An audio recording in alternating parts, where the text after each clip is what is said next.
And so it begins, my friends. You find yourselves standing at the southern edge of Grimhollow, the cold wind carrying nothing but silence and dread. The heavy gates slam shut behind you. Ahead of you lies a dangerous, barren landscape, an expanse of wasteland cloaked in shadows, stretching endlessly in all directions. Beyond that, the Ironclaw Hills, rising like jagged teeth from the mist and shadow. The frigid wind and looming dread send a shiver down your spine. Your torches sputter in the growing gloom, casting weak pools of light, swallowed up by the vast, shadowy landscape before you. The silence is oppressive, broken only by the crunch of frost and the gravel underfoot. The path at your feet is rough, the ground uneven and cracked by hundreds, perhaps thousands of years of darkness. Shadows and inky darkness conceal that which lies beyond the dim torchlight. Yet the path provides a sense of safety.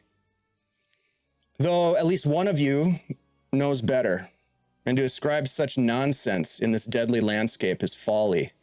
So many friends lost to the Shadowdark. It's been said that every hardy, capable adventurer that braves the Shadowdark, noble, wicked, everyone in between, is destined to meet their dark fate beyond the protection of Grimhollow's walls. Guildmaster Crane's inquiry replays in your mind. Have you ever been outside the walls?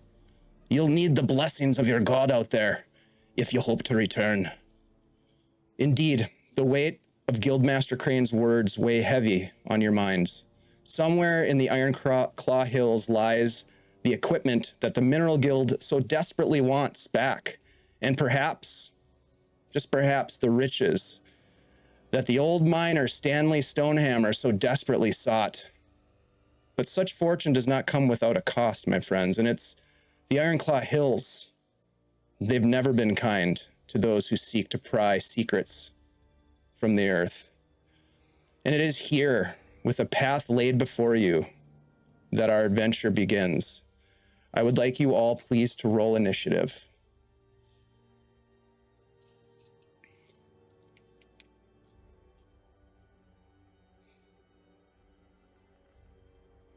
What's up, Renee Pooh?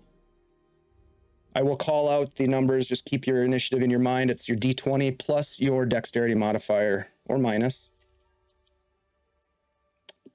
25 to 20. 15 to 20. 10 to 15. Nobody? 5 to 10? Does anybody have initiative? 5 to 10. Barter got an 8. I got a 9. We got a lot of 9s. Got a 9. Yeah. Okay. Yeah, 9. 8, Astrid, 9. I'm just going to put you guys down. Like 4? Welliby at 9. Yep. And who else? Durgin? Durgin was 9. Okay.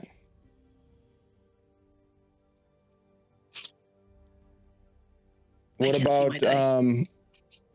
about our good friends Galixia and Drake?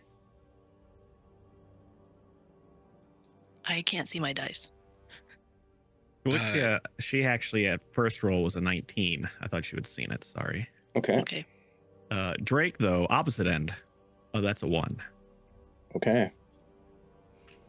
All right. So as we begin, I would like each of you we'll go in initiative order. I'd like you to describe for us who we see on this roadway as we're traveling through these hills. Let's go ahead then and start with Galixia at a 19. Galixia is a regular size elf. She's got very fitted leathers on. She's probably one of the most beautiful elves you've ever seen. Dark hair, all tied up. You can see a little sparkle up inside the hair, but you don't know what it is. She's also got some wraps like around her forearms that are also fitted and have some ornate elvish designs on them. Okay. Durgin. Standing a mighty 4'1" in height, Durgin the dwarf fighter grips his battle axe. He's got leather armor on, a cloak, and his little, there's bushy eyebrows, just always kind of, bit of a scowl. He's looking around, just looking for something to hit.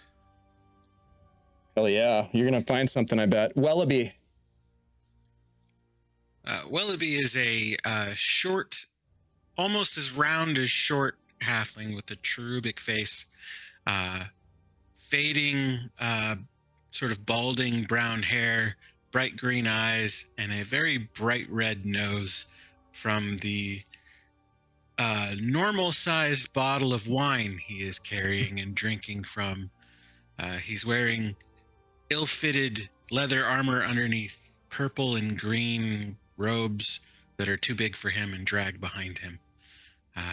And he staggers a bit as he walks. From potential consumption? Yeah, he's a little sauced. Okay. About normal. That's good to know. Yep.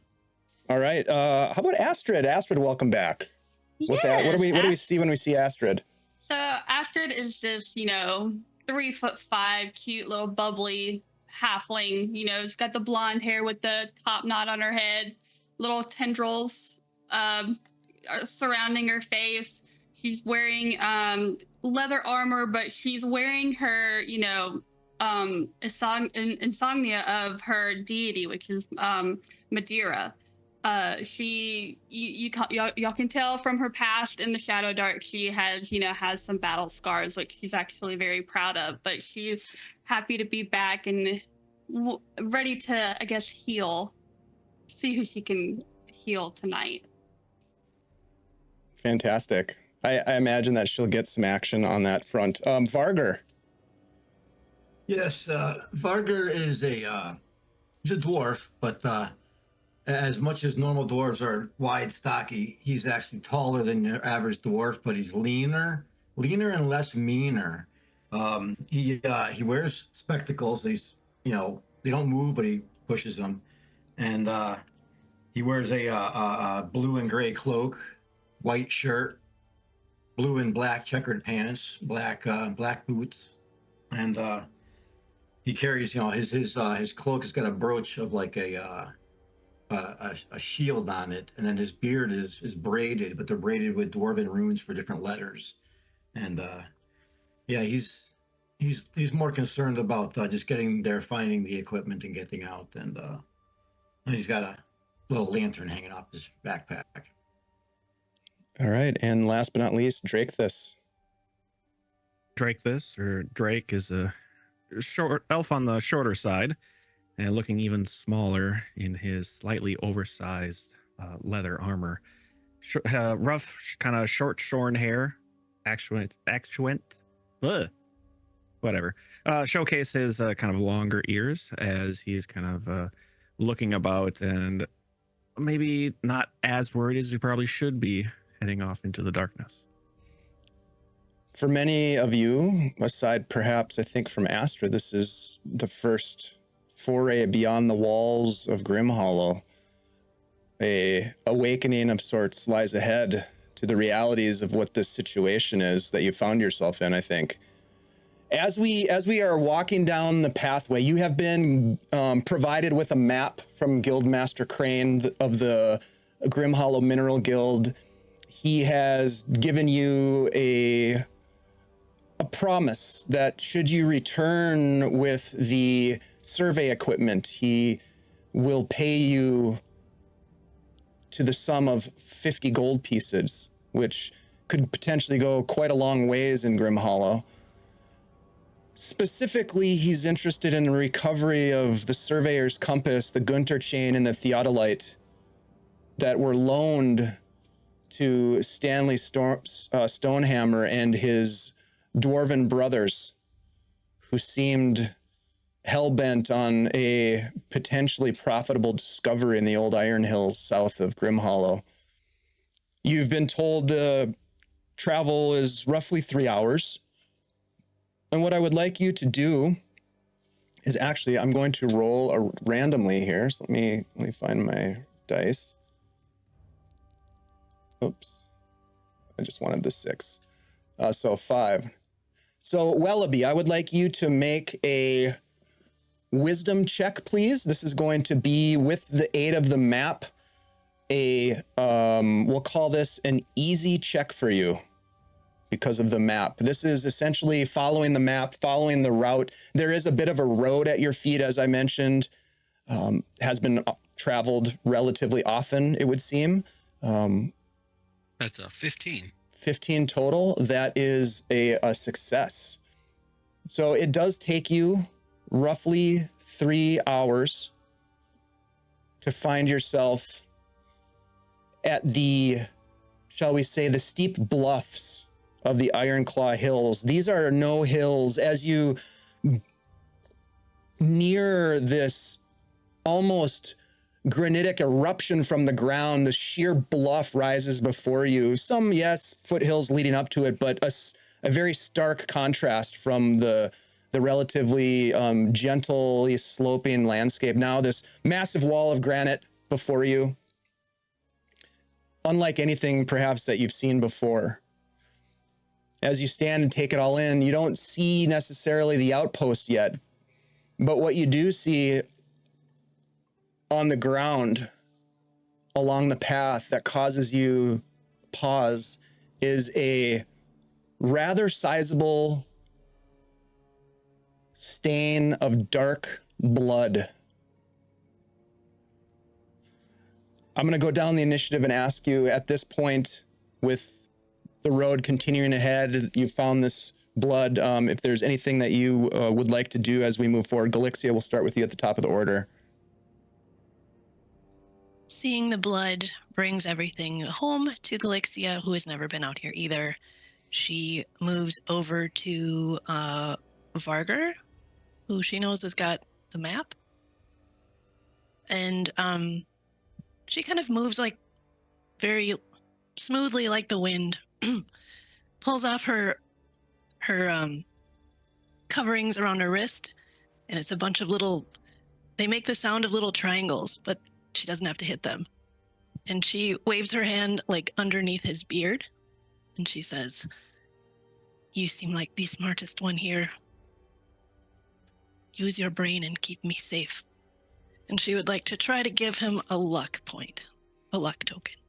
Okay, go ahead and make your roll. I believe it's what's the DC on that for the bard? It is 12. Yeah, all right. DC 12 charisma check.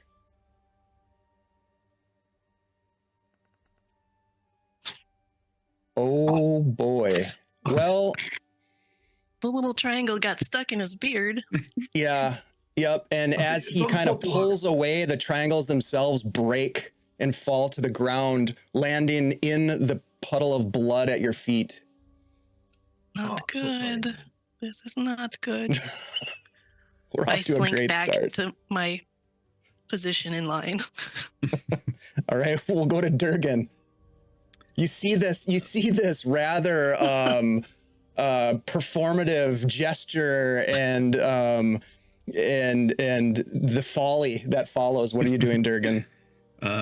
Well, as she was starting, kind of messing around with, Vargar's beard, Durgin was starting to kind of, his beard's very unkempt. He was starting to kind of, try to straighten it up. It's like, oh, I'm next. And then he saw what happened. He's like, yeah, never mind. And he's gripping his battle axe with both hands, and he is just taking stock of their surroundings. He is looking for something to hit.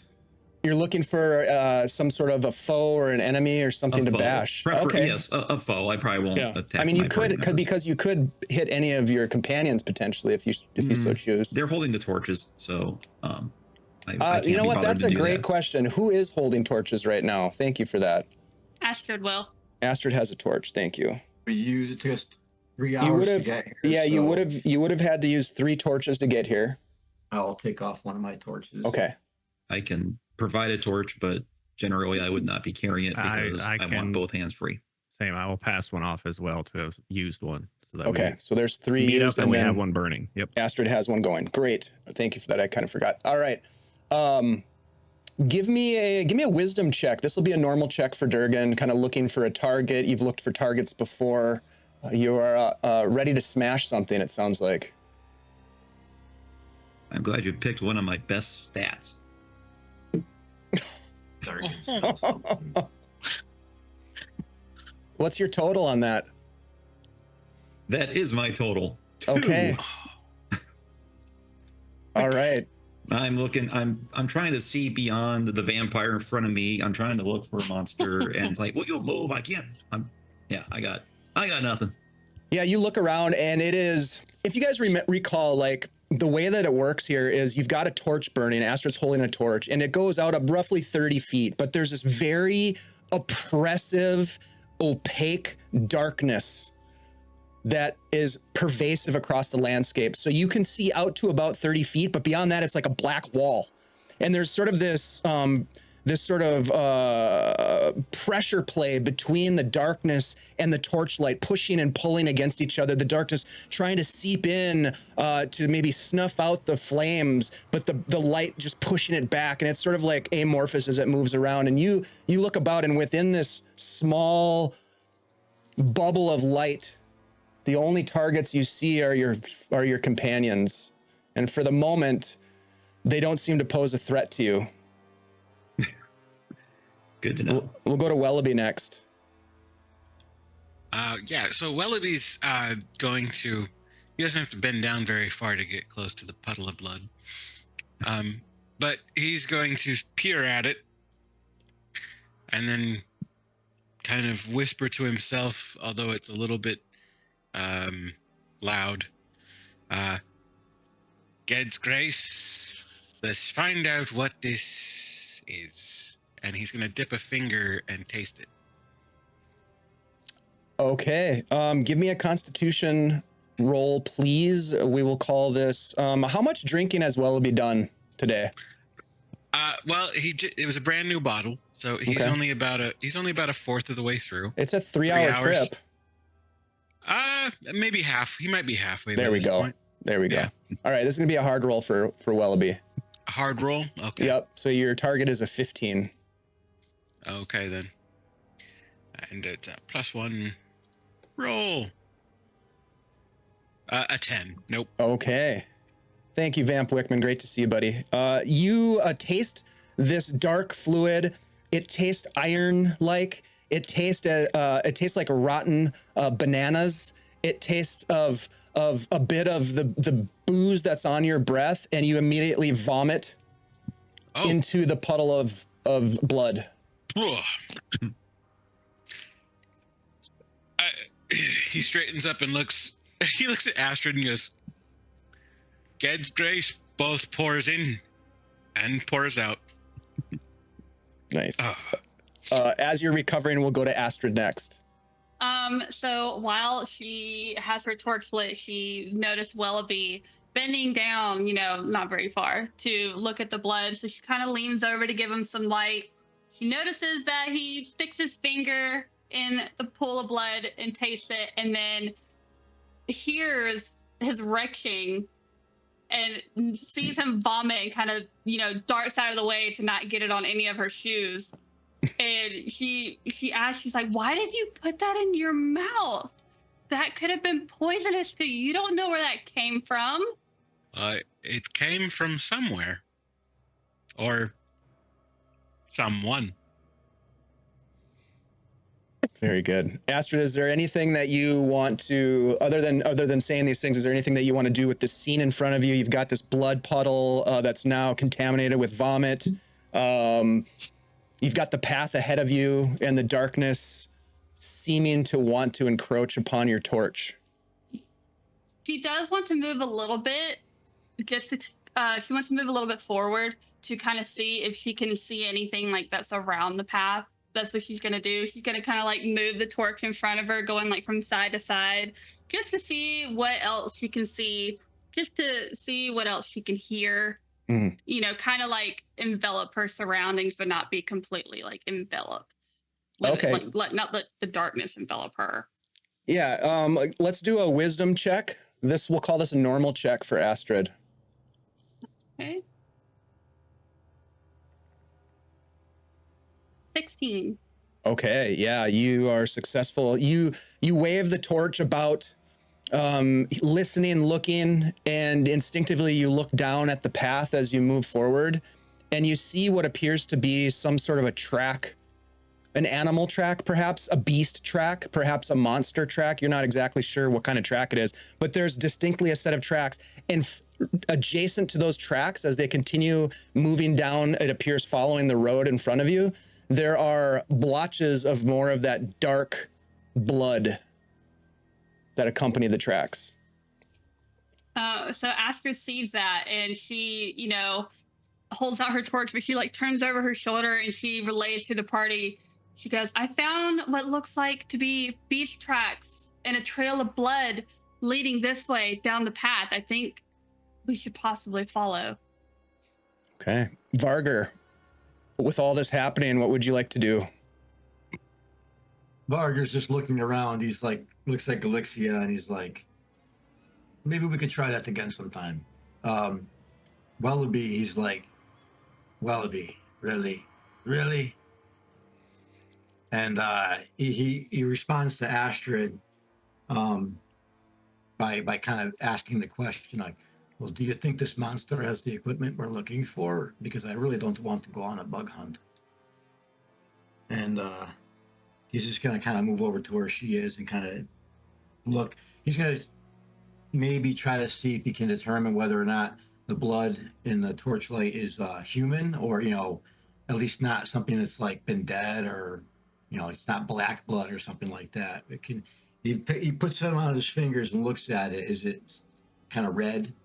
Yeah, you dip your fingers into the blood. It's viscous. It seems like perhaps it's been there for a while, but it is of a dark red coloration. Any way I can tell if it was very recent or so long ago that something's probably hours ahead of us? Well, I would say based on your background, there's a potential that you would maybe know some of these things as a wanted person. You have the wanted background, I believe. Why don't you go ahead and give me a wisdom check, and we'll call it a normal check for you. I am drinking a red vintage, so. Yeah, but what did you have for dinner? Beer. That's good. A 9. I missed it. Yeah, it's unclear. What you do know is that they are not human tracks in the mud next to the blood. And you don't know how long ago this happened. I just kind of had this look on my face, an attitude, almost body posture of I really don't want to follow a monster. Does the tracks parallel the path we're going? They're on the path. Yep. Yeah. They're following the path, it seems. Well, I think we should just continue on the path. All right. It's going in the same direction, but it's easier to walk on the path. We'll go to Drake next. Drake will take a moment to cast light upon probably a shield, and will kind of call out they may not have taken the equipment, but maybe Stonehammer still had it on him, or at the very least, might be able to find Stonehammer himself if he's alive. And that's a failure for the light spell. Oh my God! But I'm going to use my luck token because there we go. I feel like I might need that later. Yeah, use your luck token. Oh, that's not great. Question, Dave. Since I used the luck token, I rolled a natural 1. Is that considered? Do I still take the 4 or the 2, or did I get a natural 1? Is it kind of you take the second roll. Okay, great. I have lost the light spell until I've completed a penance. Yep. You'd get a strong sense that your gods have somehow forsaken you on this journey. You can see how things are going around you, and you're almost, I wouldn't say unfazed by it, but things don't seem to be going that well. Your drunken companion is puking in the crime scene. Your bardic inspirer is lacking of inspiration. It's an interesting scenario, but yet you find yourself standing there wondering what in St. Taragnus's name is going on around here. And with that, we'll go to the top of the second round. I'm assuming perhaps that you're going to continue on following the trail. So we will do that. You continue to follow the trail forward, and eventually you are following you're following the edge of this bluff area. And I'm going to bring up a map here for you guys for this next bit. As we get into this, you have made your way, as they say. There it is.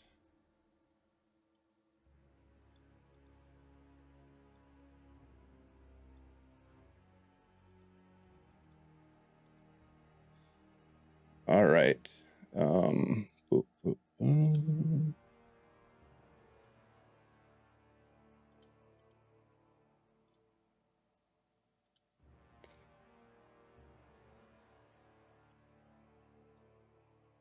Okay, you find yourselves along the edge of the ridgeline. So this right here is the bluff of the Ironclaw Hill, which is a misnomer because this is no hill. Here is another blood stain that you find, a deeper stain on the ground, and with it there is a dead animal laying in the bloody pool. Perhaps easy enough, it is some sort of pig-like or perhaps like a shadow boar. You've heard of these animals being served at the Rusty Tankard, or used perhaps in soups or served as steaks. This thing looks to be fully dead and perhaps scavenged a bit. As you're looking upon this, you hear a growl from the shadows. Missing Drake. Already gone. I've beat the record. 27 minutes. He has left the building. I gotta bounce. Yep, new natural one. Oof. He cast light on his shield and it was actually void, and he is now gone. Looked him right up.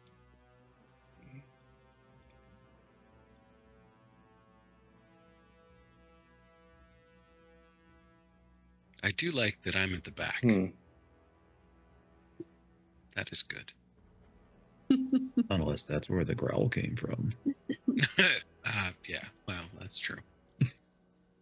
Back is a dangerous place. Maybe it's thirsty. Throw your beer at it. It is wine today. Oh, throw your wine at it. That It's would be intoxicated. alcohol abuse. Wait, if we feed him to the monster, maybe the monster will get drunk.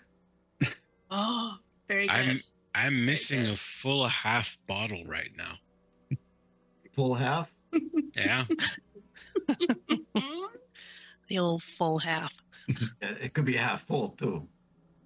Optimistic.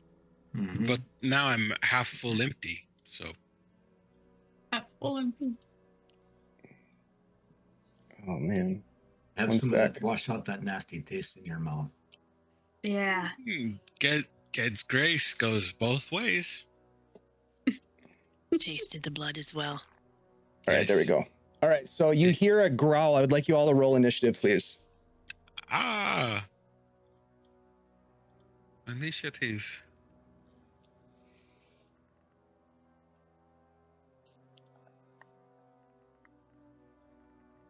Wow.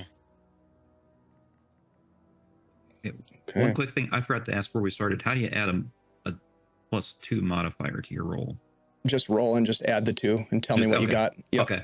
25 to Okay. 20. 15 to 20.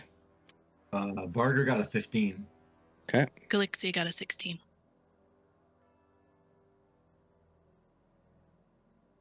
Anybody else 10 to 15? Durgin got a Astrid 12. got a 14. 14 So did for Welliby. Astrid. The halfling has got 14. 12 for Durgin.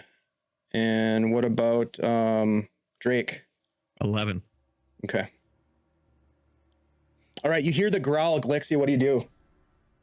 Pull out my bow. And I begin to draw it back very, very slowly. Waiting to see what comes out. Okay. You see nothing at the moment, but you are at the ready. Vargar, what are you doing? As soon as Vargar heard the growl, his hand went and touched that little shield brooch, and he uttered a few arcane words. He's going to cast Mage Armor on himself. Okay, give us a casting roll, please. Let's get the casting going. Tier 1, 11 is your target. All right. What do I get here for plus? I get plus that and advantage. Ooh, very nice. 22. Okay, yeah, you successfully cast it. All right, that lasts for 10 rounds. And Okay. because I didn't roll a critical, my armor class is now a 14. Okay, very cool. Astrid. A lot better than 9. Yeah. Astrid is, holding one torch in one hand, but she unsheathes from her back her mace after she hears that growl, and she stands at the ready just in case. Okay. Welliby.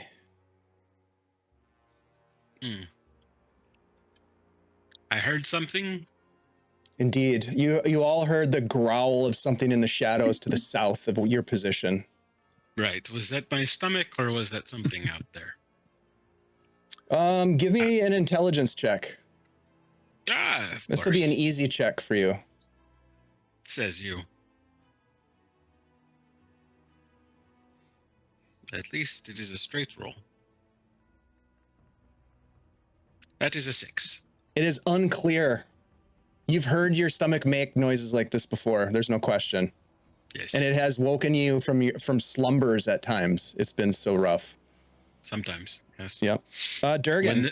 When the spice wine hits, it hits. The growl came from the south. Yep. I'm going to. No, not draw. Move. Move. I want to move. What? It won't let me move. I can't Use the hand. I am. Mm-hmm. Okay, where do you want to go? I'll move you. I want to move south of Astrid. Right here. Oh, there. Okay. I had the wrong hand thing. Sorry. Yep. And I got my battle axe ready. And I'm just. Unless I see something, I'm waiting. Okay. Drake. Drake will do kind of the same as both Astrid and Welliby. Will pull his mace and ready his shield and will step forward. I guess probably down next to Durgin. Okay. And hold there. All right. Brings us to the growler. Ooh, I could use a growler right now. Of mead. Okay, Or, so stout. as you guys ready yourselves in various ways, this growl, the source of the growling, you can hear this barking sound almost. And from the shadows near this tree to the south here, races forward this large mongrel of a dog, snarling, baring its teeth, slobber dripping down from its maw, red blood stained on its fur around its muzzle as it races forward and is going to try to bite Drake as it emerges from the shadows. Let's see here. Seems about right. Nice doggy. I don't believe it's nice. Ooh, well, Drake, that is going to be for a bite attack. It's going to be a 16 to hit you. That hits. Okay.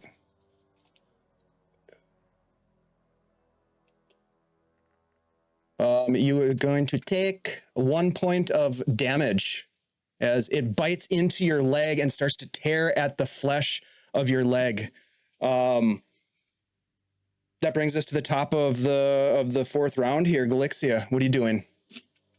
I guess I'm gonna release my bow because it's attacking my buddy. Okay.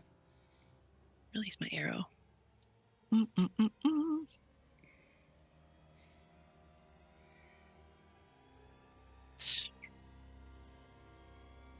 Nope. That's All right. a 5. Go ahead and roll a d4 for me, Glixia.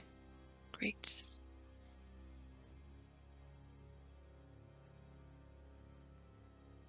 Three.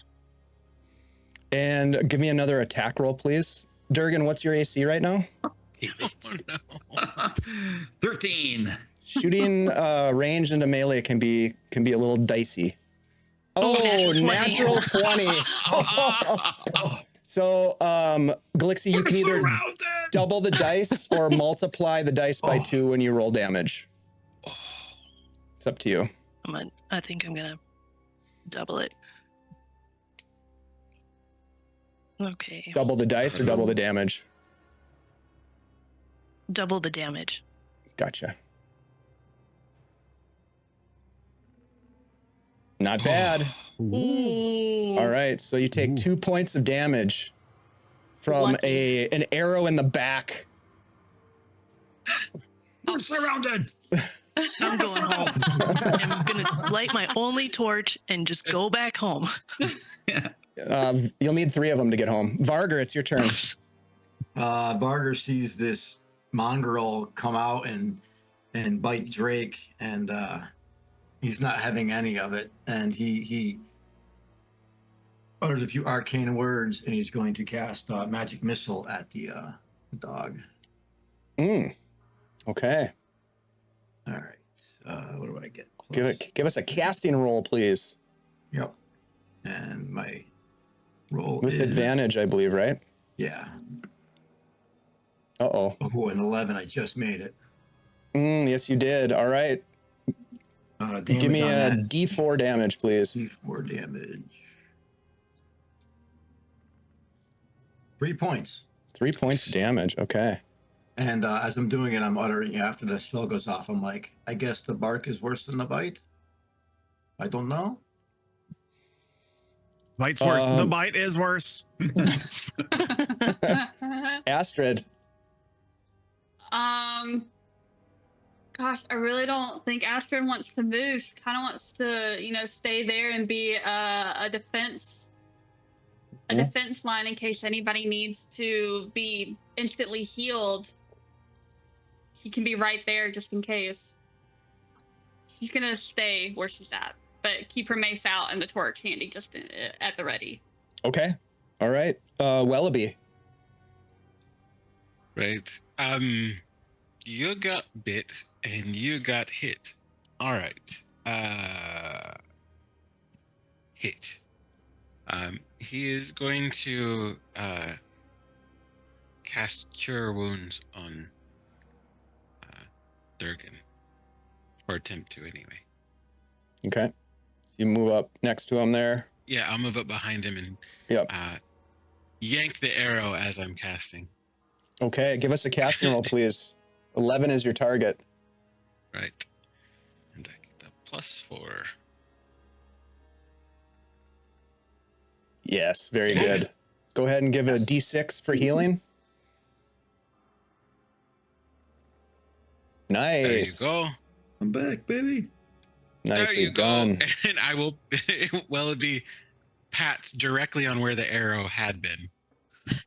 Like, good job. Good job. Thank you. Don't make it any worse. Just so happens it's your turn, Durgin. Welliby will turn around and hand the arrow back to Galaxy. Smart. I'm gonna yell out, "You fools! Watch for there's someone in the trees behind us!" And I'm gonna take my axe and swing at the puppy dog.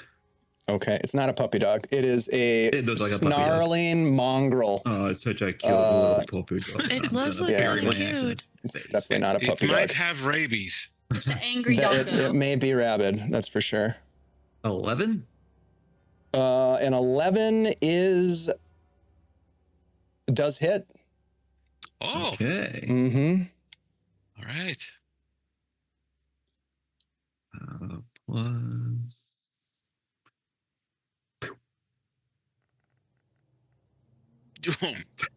Wow. Bonk. 10 points of damage. Oh, yeah. Bunk.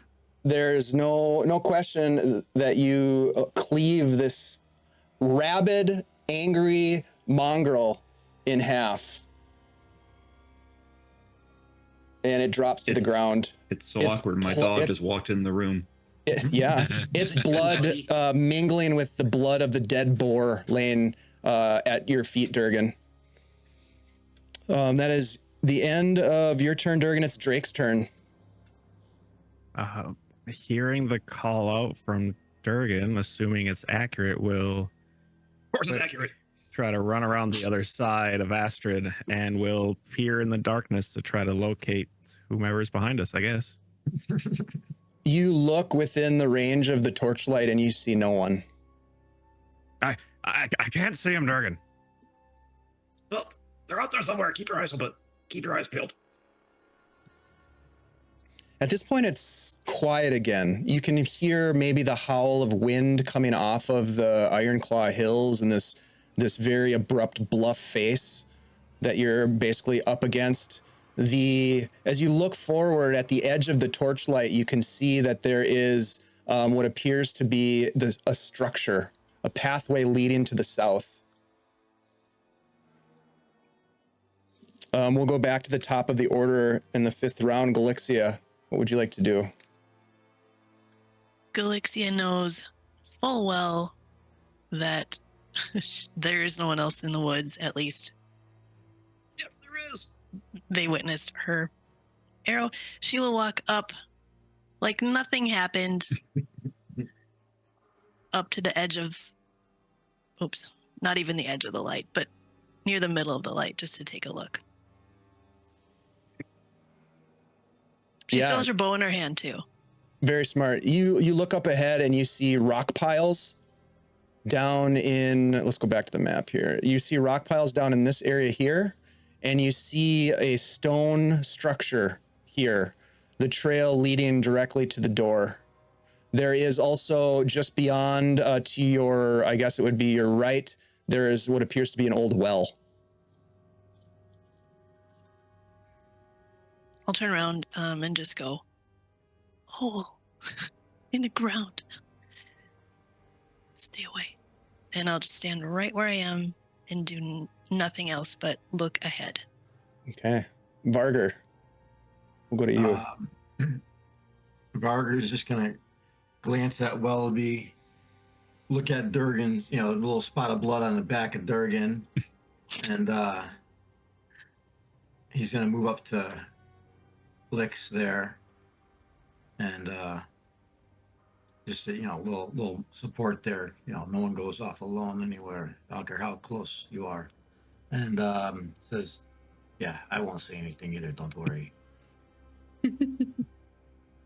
I'll reach over and pick a piece of my bracelet out of his beard. And I'm actually going to get my dagger in my hand, just in case I have to actually, cut at something. But I hope I don't have to use my dagger.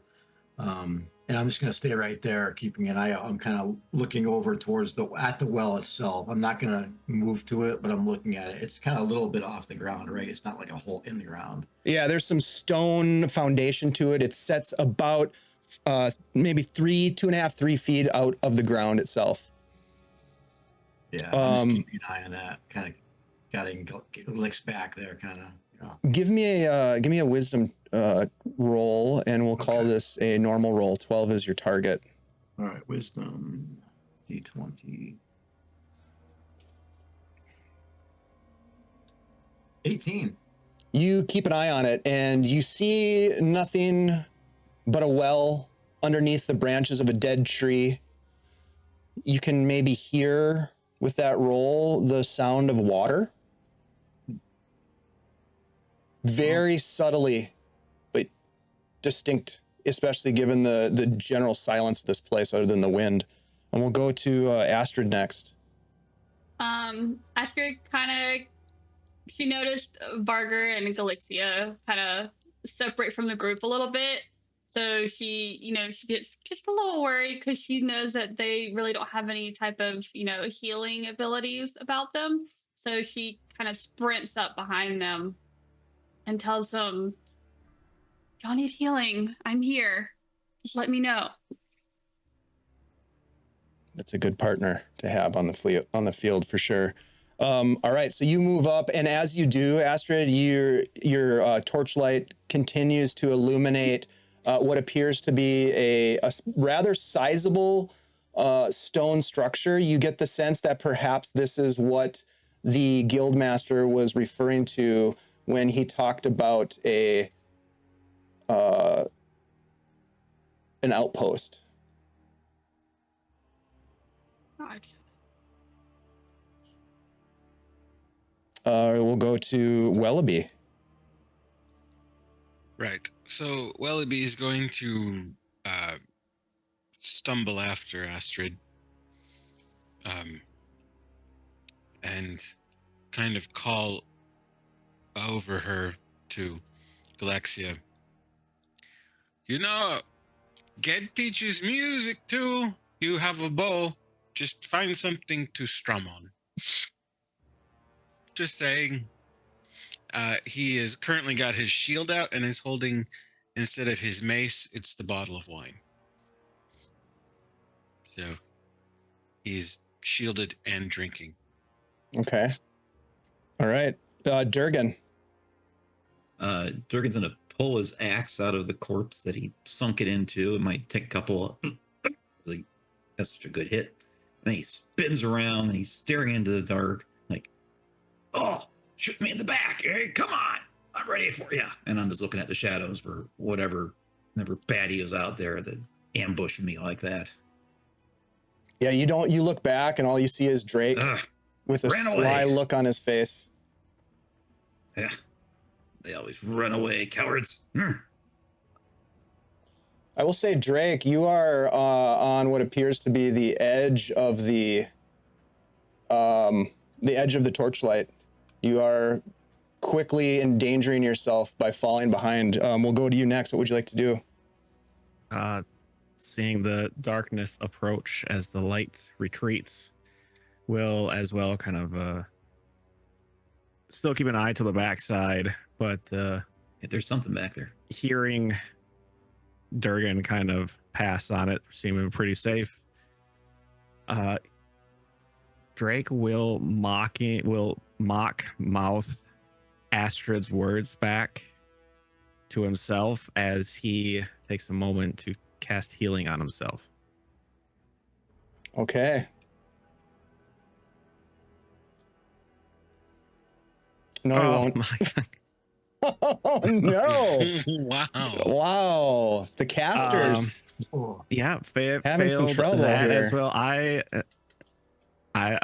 think Drake will probably kind of stop where he is. You know, obviously a little ways closer, but we'll stop and just look about and start like two-handing the shield for a minute, looking about nervously.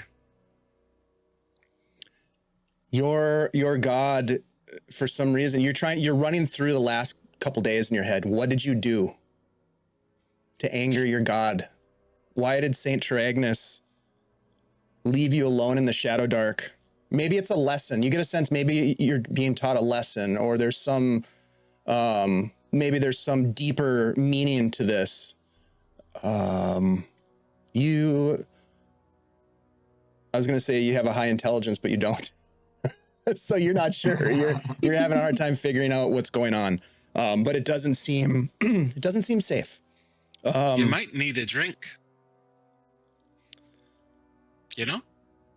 All right. So ahead of you, my friends, is as you start to move forward, you can see this building. You can see these massive rock piles.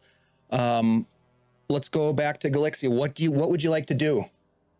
Is there any blood around here? Any more bloody blobs? You don't see any more blood on the ground in front of you. Are those beast tracks around here? Did we lose them? Doesn't appear to be. Did we kill the thing that made the prince? All right, Galexia will move up to the door as smoothly and stealthily and nonchalantly as she possibly can muster, even though she's losing it inside. Is this door closed? It is closed. It is a sturdy iron door set in a windowless stone structure. 1 story. May I listen at the door? You absolutely can listen. Give me a wisdom check. This will be a normal normal check for you, excuse me. Hey, I did it. 13. You listen intently, and it is dead quiet on the other side of the door. I'll turn around to everyone and go, All right, Varger. Varger sees Lix go up to the door, put her ear kind of to it. The gesture, I'm going to move over. I'm going to go a little slower. I noticed, like you said, the path kind of leads to that door, but according to the guildmaster, his men have been missing for about, 3 days, he said? 3 days, yep. I'm looking to see if there's any footprints that look fairly recent, within that kind of time period, to see if even they made it this far. Maybe they could have gotten killed, or disappeared earlier. Sure. Well, okay, so first of all, you look down and you see footprints. You see footprints by the door. You've seen footprints on the path that you've been following. Now, you want to know if they're recent. So why don't you go ahead and give me a wisdom check. We're going to make this a hard check for you. Okay, doggy. Wisdom. Okay. 15. Okay, you made it. That's what you needed. You needed a 15 to get it. So you look down and you get the sense that some of these tracks are indeed fairly recent. You can see nice definition of the boots, the sole of the boot in the ground on some of them. It looks like, there was probably some multiple individuals walking about within the last couple of days with the crisp frost and maybe little pockets of snow in the shadows of the towering bluffs above you. You get the sense that the ground has been wet and dried and been wet and dried perhaps on a daily basis. And this, indeed, there are some relatively fresh tracks here. I kind of relate that to the group. I'm like, I think they made it here. The tracks look pretty recent and nobody else has been out here but them. So we may be in luck. And that's my turn. All right, Astrid. Astrid is going to continue to follow Varger and Galixia. She kind of wants to go a little bit closer to the rock pile. She gets a feeling that they look a little bit suspicious, so she kind of like goes close and kind of like hovers the torch over it just to see if she can see anything that's out of sorts. What specifically are you trying to ascertain from this?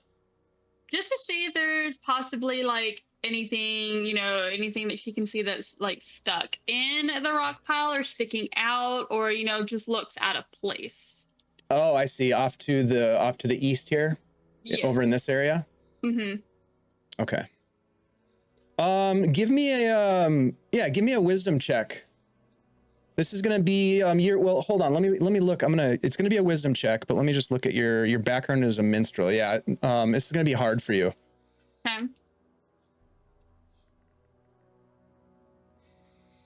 13. You've never been to a mine. You've never, this is kind of new territory for you, perhaps. Or perhaps you have, but it's very difficult to tell if there's anything out of sorts per se, especially from the distance that you're at. What you can see from that,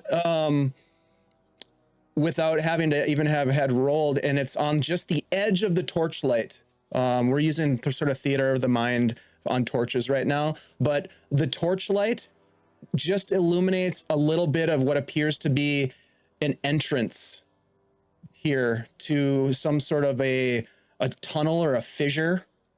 And you can only guess that the rocks have been pulled out of that. I mean, you definitely feel like you're at the mining site. Mm-hmm. So she definitely relays that to the two in front of her. Hey, I want to say there's an entrance over there, but it's just at the edge where I can't really make out what exactly it is, but it does look like an opening to some place. Now you could move over or closer to it, but you would be leaving Drake in the dark because Drake right now and possibly Durgin are at the very edge of the torchlight with whispers just tickling their ears from the darkness behind them. Do you want to move forward a little bit more? No, I'll stay there. Smart. All right, Welliby. Well, I see a door, and what God says about doors is your way should be illuminated. So he's going to walk up to the door, and he's going to try to cast light on the door. Okay. Give us a roll.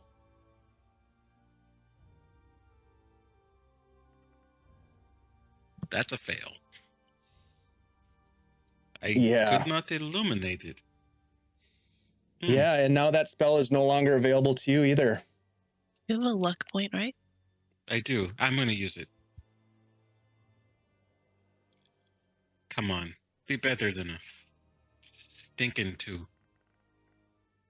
It's another 2. You called it. Oh, my. Oh. Ouch. Ouch. Welliby, I should not have thrown up. Maybe Geed has gone the way of Saint Taragnus with this party. You've been watching your priest friend struggle. It is. I should be more drunk. That's what should be going on. I'm sure that's what it is. Durgin. Seeing that the torch is moving away, I'm moving down here, but I am looking for that unseen assassin that shot me in the back. I know. Not to mention the whispers that you were hearing at the edge of the zone of light there. Quiet, darkness, quiet. I'm going to move up here by the group. See what they're all looking at. They're looking at a building, and then there's you're standing at the edge of a rock pile. There appears to be, as Astrid has mentioned, an entrance here to what appears to be some sort of a mine. Oh, actually, could I get to the door? Or yeah, you can get up to the door, sure. Okay. What are y'all standing around for? And I'm going to take the hilt of my axe. I'm just going to boom, door. Okay, yeah. You don't light a door, you knock on it. You slam your axe on the door and doom, doom, doom. And the sound of the metal against the metal just rings and echoes against the bluffs. And you get the sense that perhaps you have not only announced your presence to those that might be inside, but also other folks that might be in the nearby vicinity. Right. You wait for a moment for a response, and you get none. A light touch, not a strong touch. A light. I don't do light. I just do touch.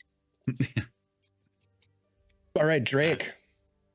Do you want to go into the darkness, or do you want to catch up with your party? I would like to hurry up, catch up with the party, and Okay. At this point, we'll probably light his own torch, put his mace away, and light a torch, and probably go and try to get heading towards kind of the entrance, opening to kind of take a look inside.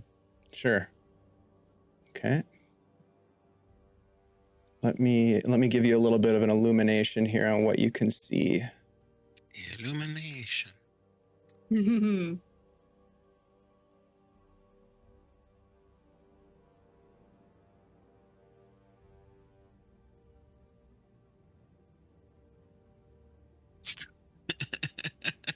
Real far.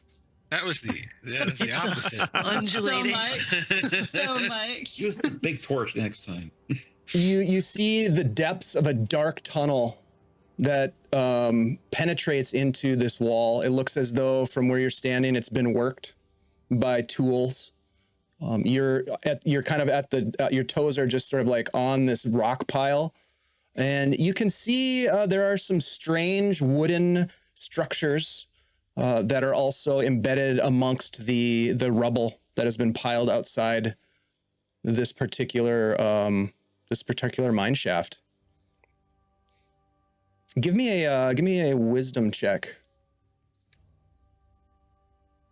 This will be normal for you. Don't worry, nothing's normal for me in the dark. That's a 6. Yep, you're having a rough day, but what I mentioned is what you saw, and that's kind of what you see and understand about what you're looking at for the moment. I'll give like a slight kind of kick to one of those, like barely uncovering it a little bit, quizzically looking at it, but no idea what it is. Obviously, One of the rocks. one of like the wooden things at the kind of. Oh yeah, hidden in the rubble. it's pretty solid. You kick it and you just stub your toe on it. All right, we're gonna go here. 6th round, you guys. I'm gonna do the infamous roll for a random encounter. Whoa. Yippee! On a we'll go on a 6 here. You will have a random encounter. I blame Durgin. I accept it. Okay, you do not have a random encounter, luckily. Okay. Nothing to be worried about. So here you stand, Galixia, with your companions surrounding you. 2 torches burning to illuminate what's happening in this situation. You are standing before this doorway that is sealed shut by this iron door. What would you like to do? Well, Galixia remembers the intel that it was a mine shaft near the main excavation site. It's where they found the gold, I think. So she thinks that this is the main excavation site over to the left of her. She's interested in getting inside this building, so she's going to try to open this door. She's got a background of Thieves Guild, so she's going to try to, if she needs to do any sort of trickery to get inside, she will employ her background. Do you have lockpick kit? Nope. All right. But if it helps her looking at little knobs or whatever. She doesn't have tools though. Little knobs. Those Okay. days are long behind her. Yeah. So I'm not gonna have you roll anything. You go up to the door and it's locked. You push on the door, it's locked. You don't have a lockpick kit, so I don't know, how you would open a locked door without a lockpick kit. All right. There's no keypad or anything like that to get in. So it's keypad. like, yeah. So, Shoot. yep. That was my But plan. you examine the door. Give me a wisdom check.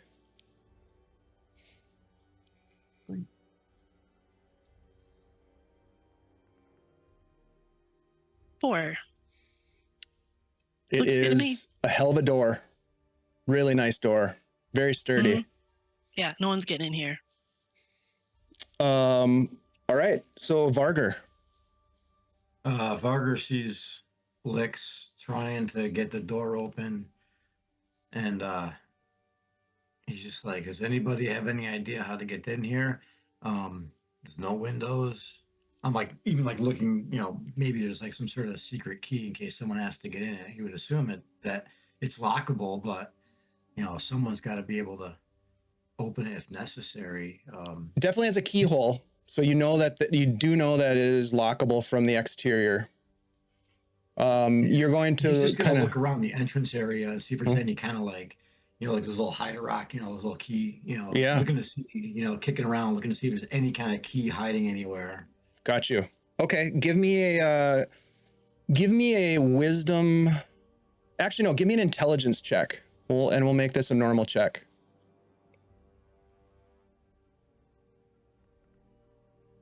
Oof. 5. Yeah, Not you've locked doors before to places perhaps that you worked at maybe or lived, and you always feel like there's a key to stash somewhere in case you lose your spare or whatever. But you look about, you turn over a couple of rocks nearby, and the rest of you see him doing this, but you don't turn up a key. Astrid. I'm like, I don't know. How tall did you say the structure was? It's 1 story tall. She wants to take her grappling hook and tie it to her rope and give it to somebody taller than her to see if they can kind of throw it and grapple it on the top. Maybe climb up. Okay. Who's the tallest? Who are you going in to our give group? it to? Probably Galixia. Whoever the tallest in the group. That way they have an advantage. Okay. So you're going to give your grappling hook to Galixia. Mm-hmm. Okay. All right. We will come back to Glixie in a minute. Welliby, what do you want to do? Well, everybody's trying at the door, so I'm going to look through the keyhole, Okay. or attempt to. Do you have any light source? Just Astrid's torch, Okay. so I think I'm blocking it. Mm-hmm. All right. I'm not going to have you roll anything. You look in the keyhole and it's pitch black in there. You get the sense that if you had some illumination, maybe you might be able to make something out. Well, there's not. I don't feel like lights, so what we do?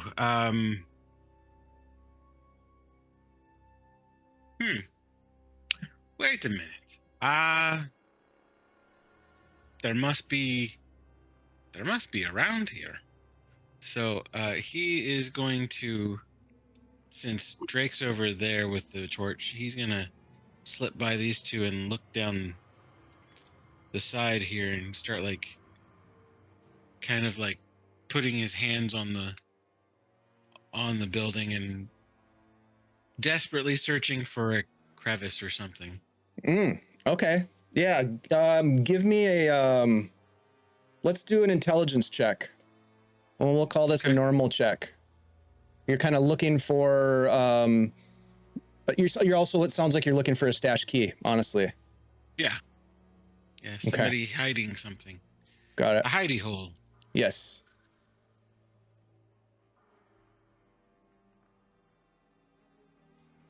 An 11. You are convinced there's got to be a stash key somewhere, but you are having trouble finding it if it exists. As you run your hands, you're you're pushing on some of the rocks, the stonework in the wall. You know, I don't know why people hide it. It's weird. Doors are to be opened. All right, Durgin. The door that killed the party. I will. Wouldn't be the first door. I will look at the door, and in Dwarvish, I will say friend.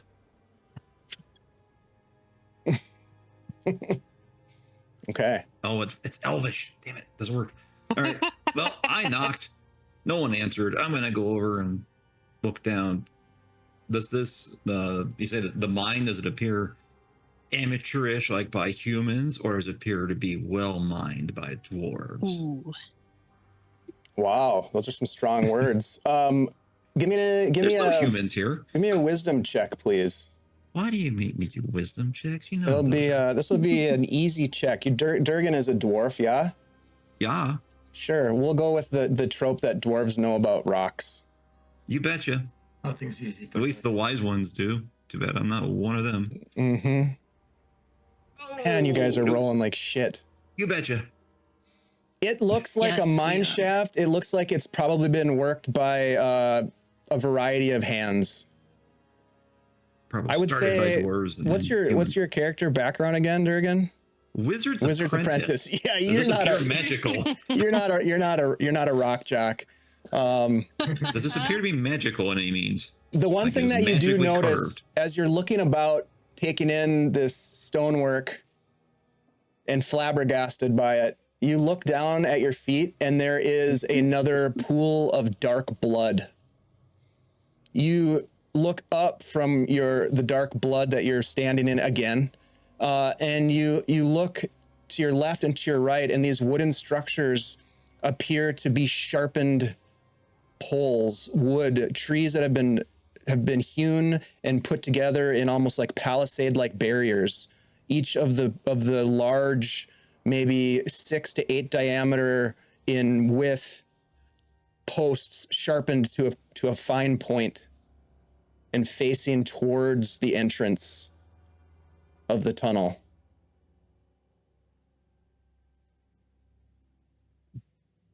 Do I see any hinges or anything? Or you're saying it's like in the picture here, they're kind of more angled in versus angled out.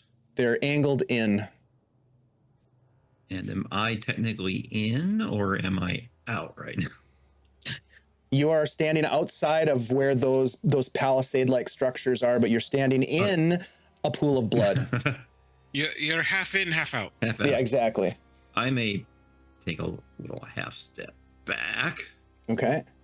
and I'm going to go more blood. I'm gonna grip. It's kind of like anticipation. My fingers are just working on the axe handle. Okay. Taste it, see if it's fresh. As long as it's not yours, it's okay. All right, Drake, we'll go to you next. Drake will probably kind of step up towards with Durgin, and I'll point out the spikes too. yeah, kind of looking at everything, seeing the blood. We'll turn around and call out kind of to the rest of the party. There seems to be more blood this way, and we'll kind of try to raise the torch out to see if, almost like stepping up a little bit onto the wooden structure to try to stretch the torchlight a little bit farther to see if I can see anything inside, just to get a better view, and hopefully get more party members close by. All right. You shine the light in there. Give me a wisdom roll, please. Heck of a time for the music to ominously rise up. I'd say. That's a 6 again. Oh, what is with the sixes? This is ooh, Was that 3 of them now? I don't want to talk about it. I don't like want to talk 8. about it. This is worse than Avre. It is. So much worse. That's right. We're not dead yet, so it's good. Yeah, you just Still gotta chance. will it. You gotta will it into existence. I tried to will it and I rolled a 4.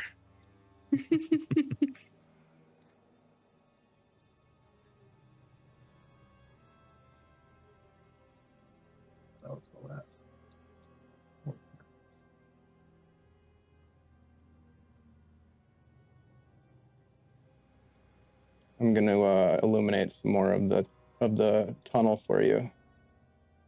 If I can remember how to use this. There we go. Nope.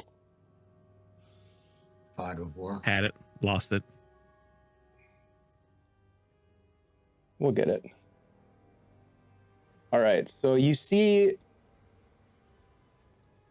there we go. You see a bit farther into the mine shaft. I think. Again, I guess I couldn't get a good enough sight to see if there was more blood. Great. Oh, here it comes. Did that reveal more of the mine shaft for you guys or no? Yeah. Yep. Yeah. Yep. Good. Okay. Did it happen to reveal more of the side of the building? Sure. Yeah. Well, Whoop. Recount. yes, it does reveal more of the side of the building. Indeed, I'm you just can see that. a little leery. Oh, interesting. Leery, why? Why would you be feeling that way here? It's just Shadowdark. Reasons. Ian says interesting. That's always fine. Okay, so now you can see that the building is a little bit wider as you get along the edge of the building itself. That's Okay. probably, I'll give you a little bit more here. Okay. There you go. So you can see that Nice it kind of is a kind of a wider building towards the back. So yeah, Drake, given where you are, you can just see that this mine shaft goes deeper into the bluff. We'll go to the top of the order with Galixia.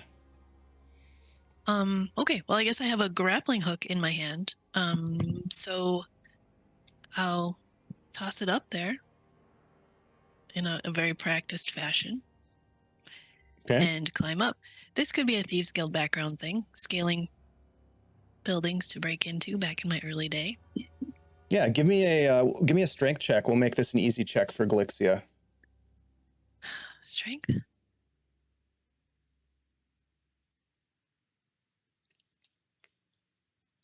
on.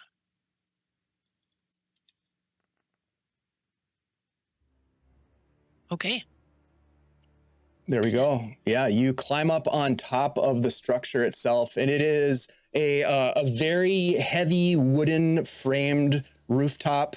There is a stone chimney that is approximately right here. All right. I guess I can't get up there. I'm gonna light a torch up here. My one torch. Okay. Let's put you And right there for now. A better examination of the roof. Okay, Trap you'll be door able maybe, to or you'll be able to something. do that on your next turn. Yep. All right, Varger. Varger doesn't like the idea that he's now the guy on the edge. He's going to come over around by Welliby, and he sees Blix up on the roof. And I guess I'm assuming that if she's up there with a torch, that I'm probably gonna. Can you see like this chimney from the ground? Yeah.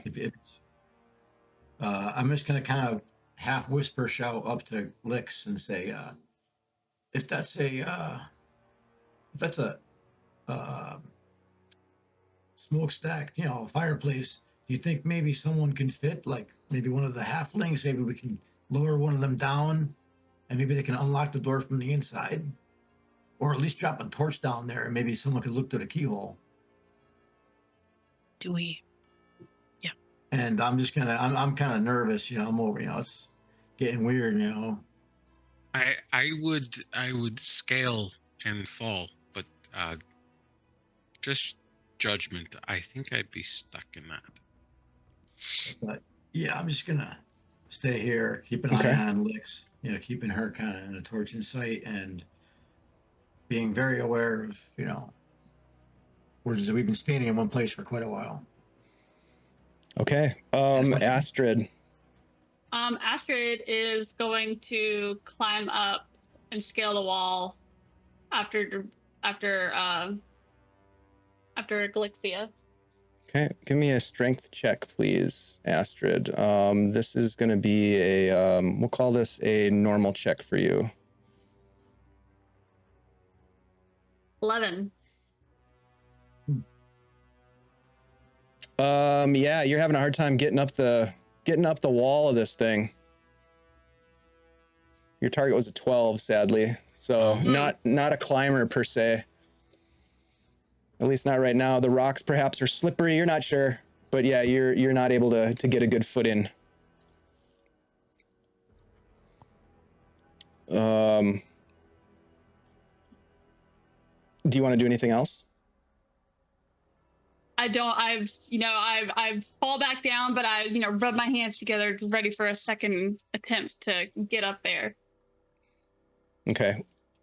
What we'll say that it's hard for you to get up, but you have the rope, right? There was a rope that Galixia brought up there. So that would have made it an easier task for you. So we'll say that with that 11, you do make it up on top. I forgot about the grappling hook. So you are now up on top of the roof with Galixia. And you had heard Varger's suggestion. You look at the chimney and you get the sense that perhaps someone of lithe build could perhaps shimmy down the chimney stack. That's me. I would definitely be up for that task.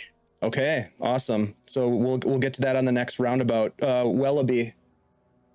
Well, with Astrid volunteering for soot dropping, I will go and be key spotting. So he will go back to the door and look in the keyhole. Okay. So far, nothing, but perhaps we'll have some action here in a second with that. Durgin.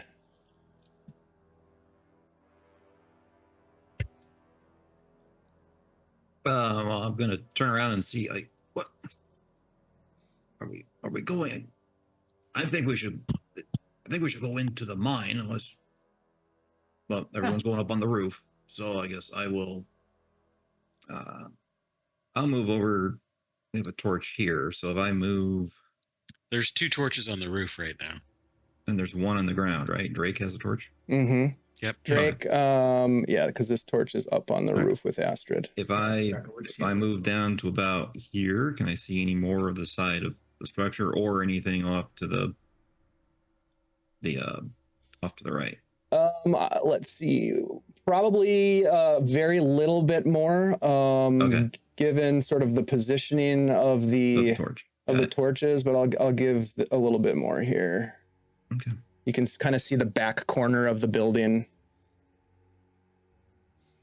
emerging from the shadows. Can I get a clear look at what those two dark splotches are to my right, or are they? I need a torch closer.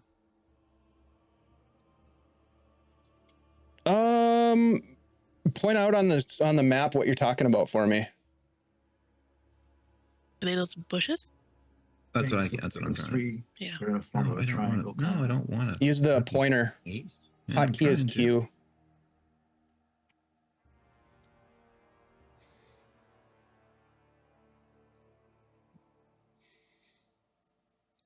Yeah, you can see those. Those appear to be shrubs. Some sort of vegetation. There were holes or shrubs. Black leaved vegetation. All right, I'm gonna just hold my ground until those guys on the roof figure out what they're doing up there, and I'm looking for something to hit. All right. So far, you don't see anything to hit. Drake. Dang it. Can I kick a rock? Absolutely. I'll kick a rock. Okay. Kick rocks. Drake is getting a little exasperated out here. A lot of things are going wrong, and everybody's just kind of looking at this building. We'll kind of give a bit of a sigh, and we'll head farther along the building just to kind of illuminate it more, since it seems like we're sticking around here. Okay. Come on, torch, come with me. All right. So you're going to illuminate some more of this rock face to your right. If we really wanted to get in that badly, we could have just asked for a key. Yeah, I was thinking the same thing. We should have asked. You can see, you can see that the building sort of corners there. You can see more of this rock face. Nothing out of the ordinary other than that.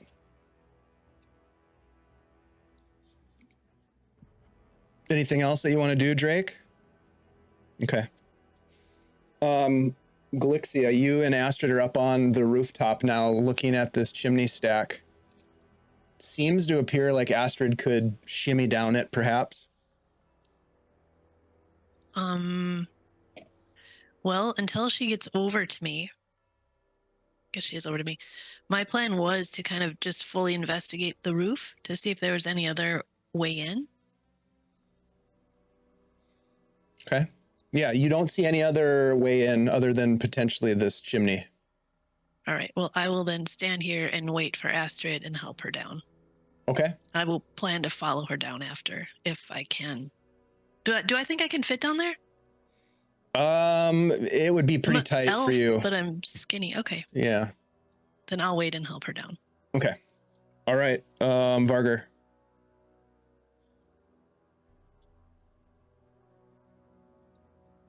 Oh, sorry.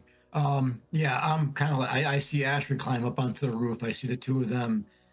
I'm kind of like thumbs up, to them. And I'm just, in case something happens, I'm ready. I still have my armor's still good for another 5 more rounds.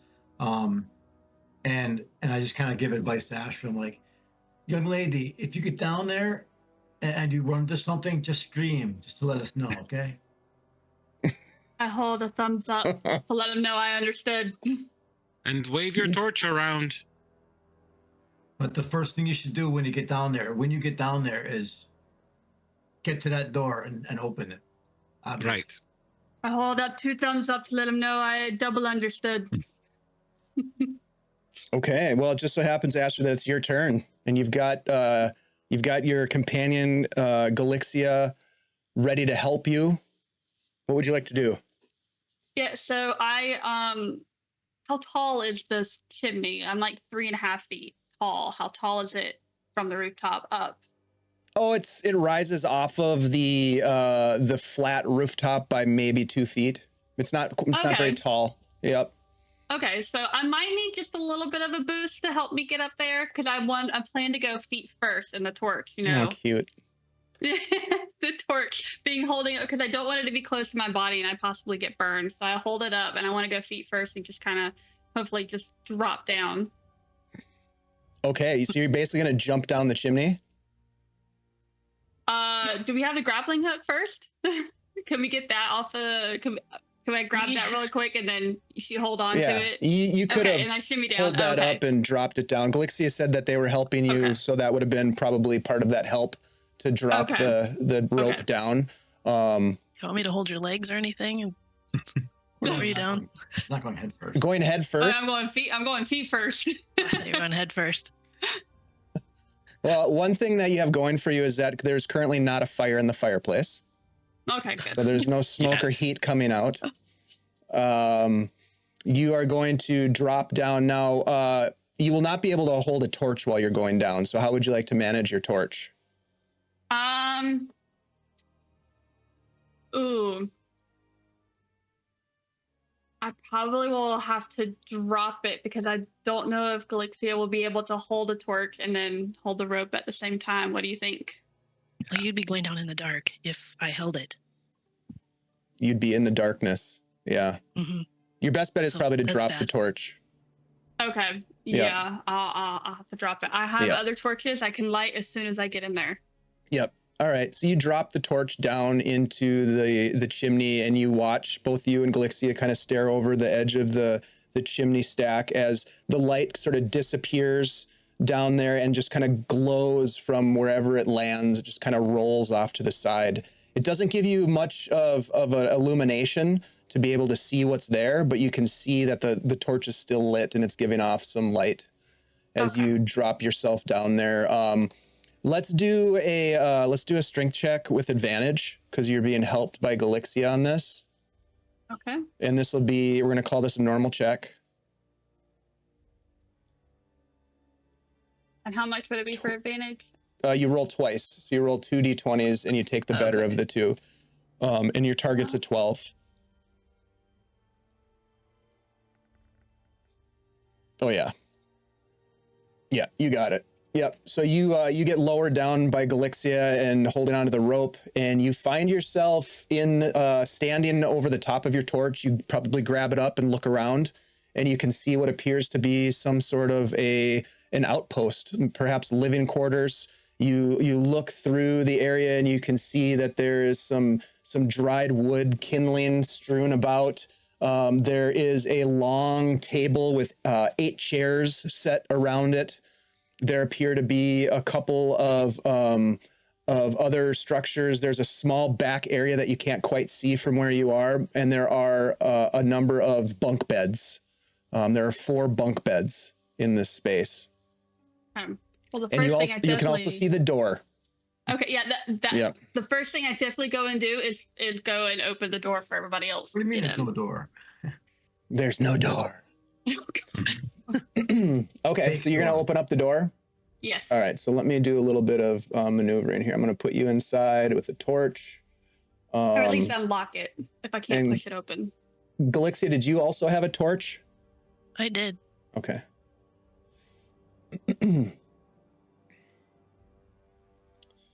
All righty then.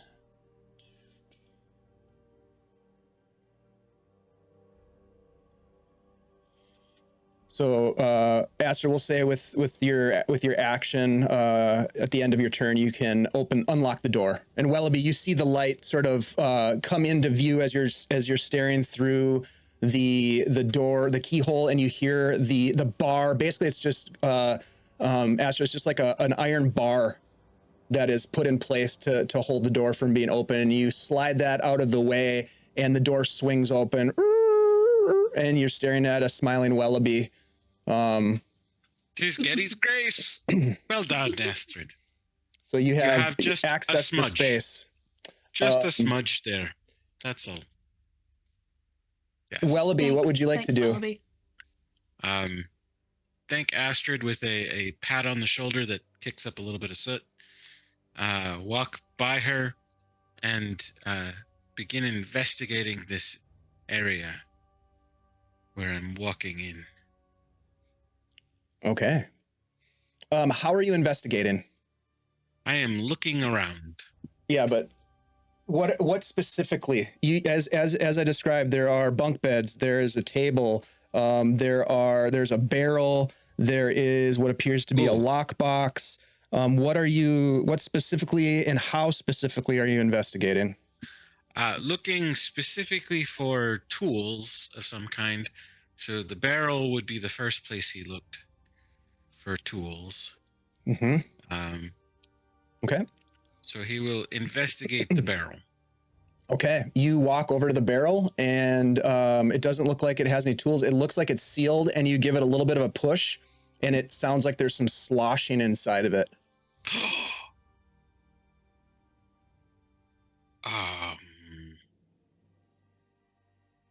It's got a little spigot on the end of it.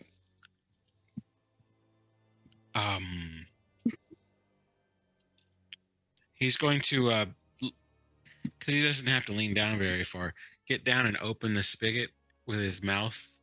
There. You're just raw dogging it, huh? Yeah. I love it. All right. Yeah. You turn the spigot, and there's like a little bit of like dried gunk, almost like, you know, when you open up the ketchup bottle and there's like that sort of dried ketchup at the top. That's disgusting. Yeah. There's a little bit of that goes in your mouth. It's kind of chewy, but then this delicious, like almost hazelnut and chocolate notes, and a strong sort of heat to what appears to be a dwarven stout. Oh, he is. Yeah, this is a whole turn. Yep. This is the rest of your action is drinking. The rest of might be 2 actions to finish this barrel. We'll see. To finish the barrel. All right. So that's your action. We'll go to Durgin. Durgin, you look over your shoulder and you can plainly see that people are entering into the building. What would you like to do? Do I sense the barrel? Probably not. Oh, come on, man. I'm a dwarf. Despite my beer sense, my ale sense is tingling. I'm gonna go. No, what are those fools doing? Drinking. Well, I don't hear screams, so I'm assuming there's nothing. I will go because I remember there's like a secondary mine entrance, so I'm just gonna move around a little bit and examine the cliff face, any kind of looking for any secondary openings. Give me. You don't see any secondary openings. All you see is the main mine entrance. But give me a wisdom check. We'll call this normal.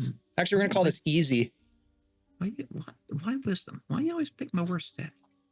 There you go. There is more blood amongst the stones as you walk past in this general area. Just on the ground or on the ground? Not on the rocks or not? On the rocks and on the ground. Yep. On the rock. Mm-hmm. Ooh, Good on. I'm going to look up. You can see about 25 feet up, and it's just a sheer rock, and then it just disappears into blackness above you. Blood go all the way up? Can I tell? Can I see? Or is it all just more down here at the bottom? It's more on the ground on the rock pile itself. It's not splattered like across the bluff itself. It's more on the ground at your feet, and where Drake is standing. Down from above. Okay. No, not running down, just a big puddle of blood. Big puddle of blood. I will point that out to Drake since he's standing in it. Right there. Yeah. Oh, you might want to mind your feet. It's a lot more blood than I would have thought there'd have been. So much blood. But nothing, any other tracks I can see or. No, it doesn't seem like there's any fresh tracks over here, anything like that. Blood. So much blood. Lots of blood. I'm sure that's fine. It's pretty standard for dwarven mining operations, probably. Yeah. OSHA, Schmosha. So, anything else, Durgin? Oh, there's nothing to hit with an axe besides Drake, but I won't. So Do you want to move at all, or? Well, I kind of did already move over here to check around some more. Okay. So. All right, we'll go to Drake next. I'm good. Drake will kind of go to extend around the building, see more of the Yeah, you see the back of the stuff building. around. Any more blood? Any Give me a continuation of the wisdom wall? check.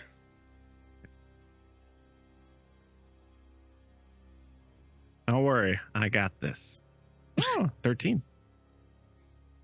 Yeah, a normal check. You don't see any more blood. You don't see any distinct tracks. You see the back of the building. And that's about it. Seeming as this is the end, if I've got a moment, might kind of turn back a little bit to Durgin and start heading back and say, I hope they found whatever they're looking for inside, because I did. and that'll be it for Drake. Well, if they Okay. didn't find any alcohol in there, I'm sure they would have called out if they had. Welliby, luck. as you are sipping from guzzling from Yes. this cask of dwarven stout, you maybe hear, maybe not, a scurrying, a clatter of claws. And as you sort of like and look up, you see this rat come out from on top. It crawls up on top of the cask, looking down at you, and it squeals. And at that moment as well, additional rats begin to scurry out of various places. And I need everybody to roll initiative, please. Oh no. 'Tis rats.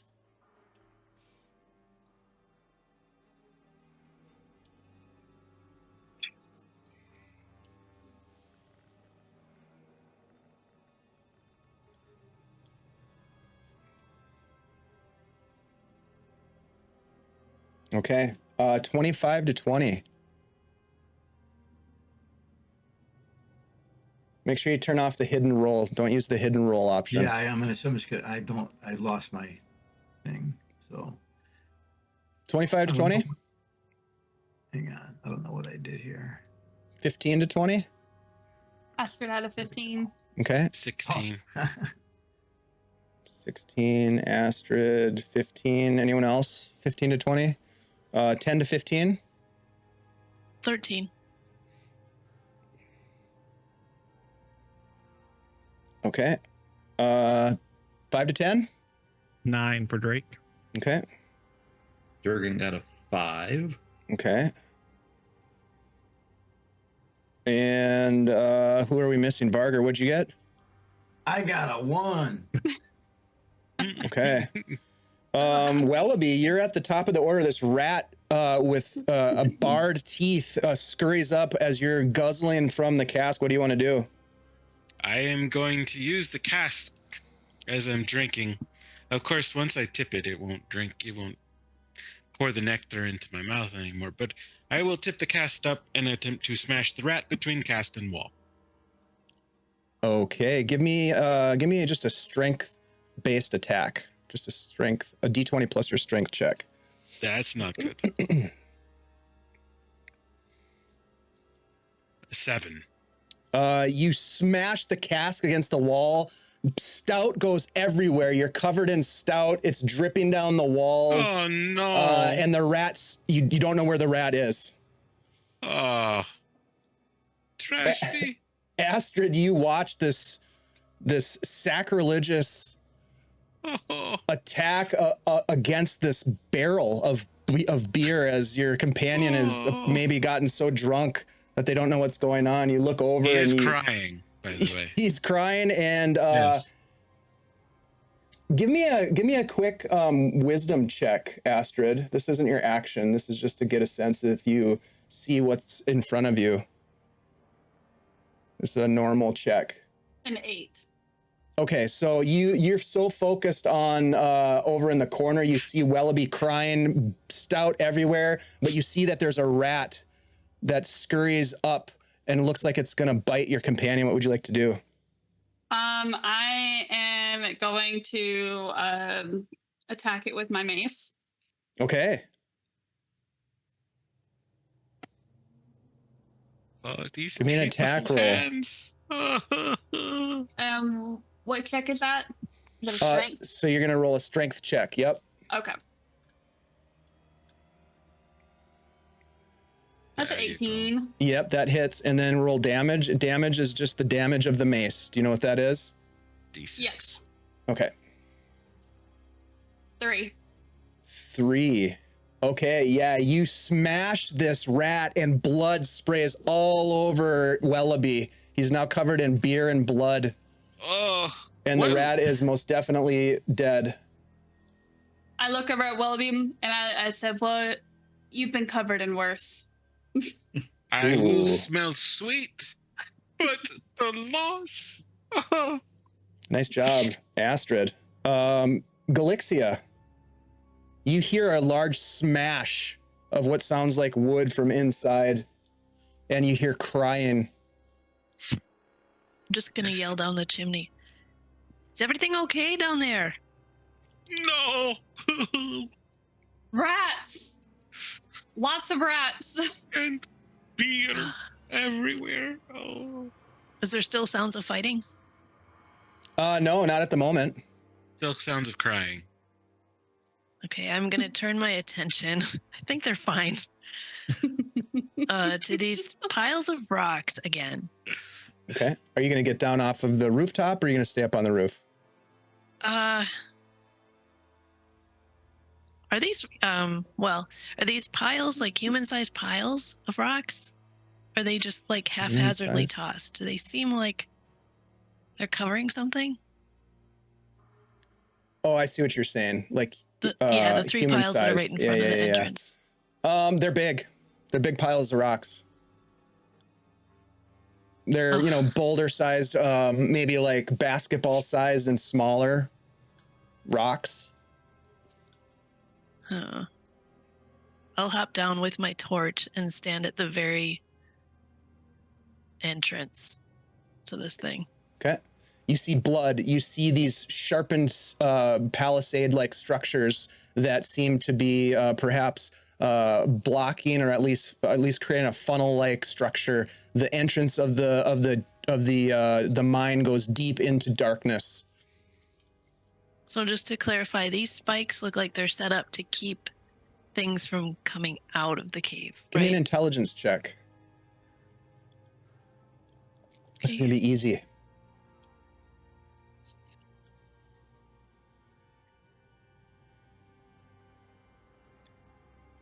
Nope, didn't get it. Could be either one. You look about, and they do seem to be facing towards the entrance. That's about all you get out of it. We'll go to Drake. What are you doing, Drake? I need to get around. I mean, a bit of action and the crashing inside.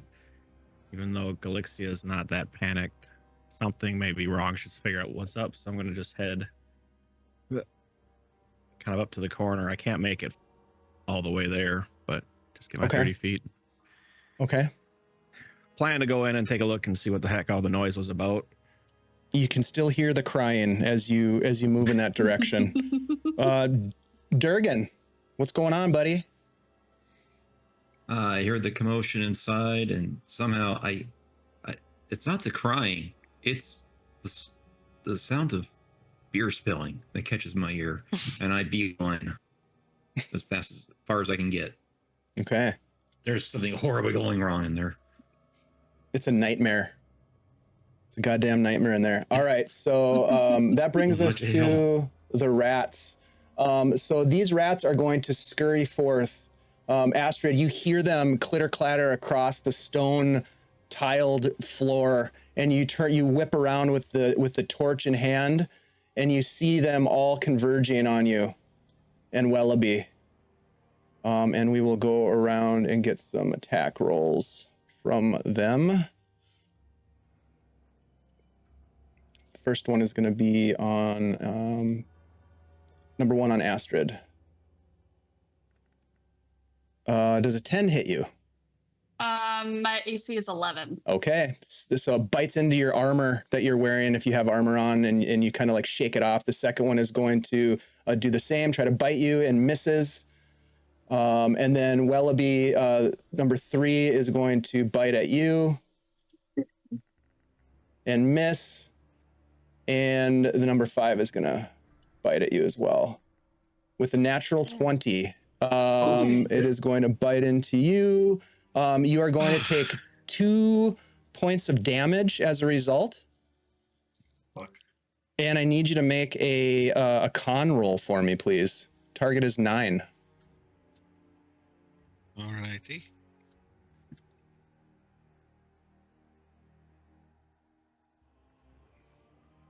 Nine. You got it. Yeah, this thing bites into you and you can feel the pain of the bite. It's on your arm, and you shake it off a little bit instinctively. These things are carriers of pestilence, as you probably know, but they haven't proven to be too destructive. But you hear something else from the darkness, a moaning. And as you did not check the bunks, there was a body on one of the bunks, and with all of the commotion, it rises. This strange looking lumbering figure comes around the corner, Astrid, and as you shine your torch up, holding back the rats, as this zombified dwarven figure comes forth and is going to make an attack on you. Okay. On Astrid or Welliby? On Astrid. Bring it on. Natural 1. So as this thing is walking across the floor, it trips on some of the wood and falls down on the ground, and then sort of like pulls itself back up, and is standing back up, but doesn't quite get a good attack. It just kind of swings with its clawed hand. We'll go to Vargar. You hear something different now from inside.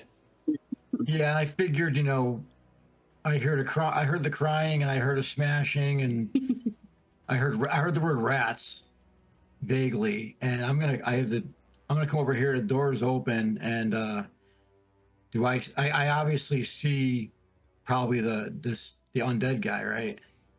As you look past Astrid, you can see on the floor around her, like trying to attack her, some rats, and you can see there's a figure behind her of some sort of a partially dead or wounded individual. It's unclear, but they certainly don't look friendly. And beyond that individual, you can see another one coming around the corner. Perhaps their bunkmate. If I see this thing, I mean, rats are one thing, but this thing is a lot bigger than a rat. I'm just gonna fire a magic missile right at the thing. Okay. Okay, D20, advantage 3, roll. 18. Hits. Okay, D4 damage. 4. 4 damage. 4 points of Okay. damage. All right.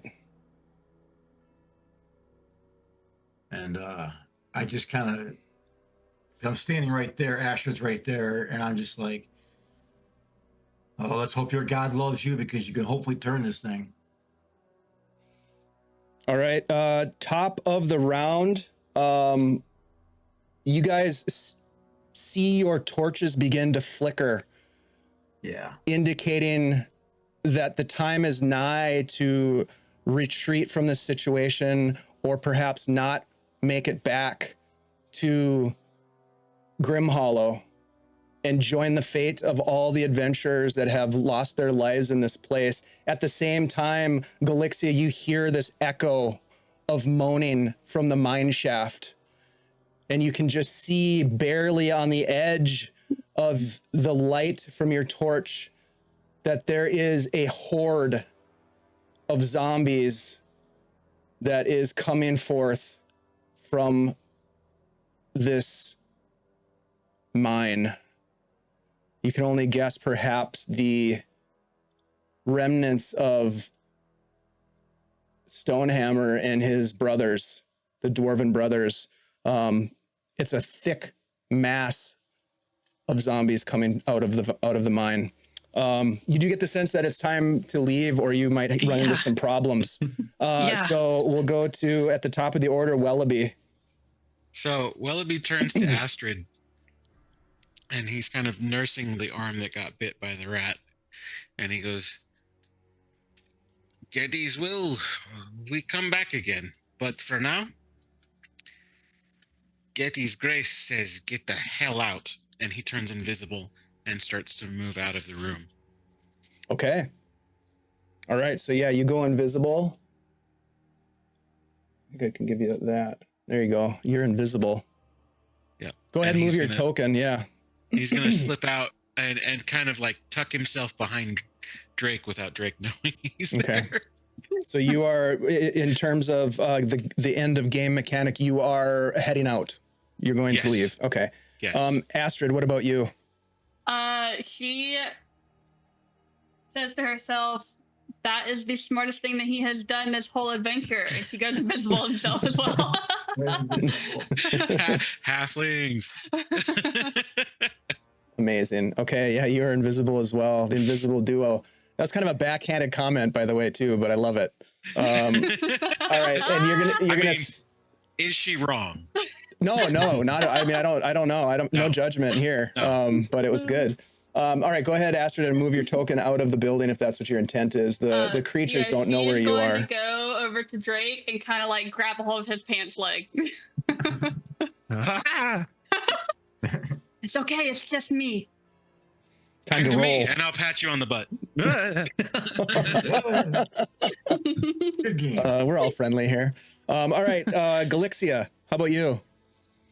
Yeah, Galixia is going to turn around, facing away from the cave, and you'll see like just pure white face, panic in her face, in her expression. We have to go now, and she's as Get to the far chopper. away as she can be. Got to get to the chopper. Okay, she's taking off. Get out now. Get out now. Shut the door. Galixia, give me a quick wisdom roll. This will be we'll call this a normal roll for you as you're running past.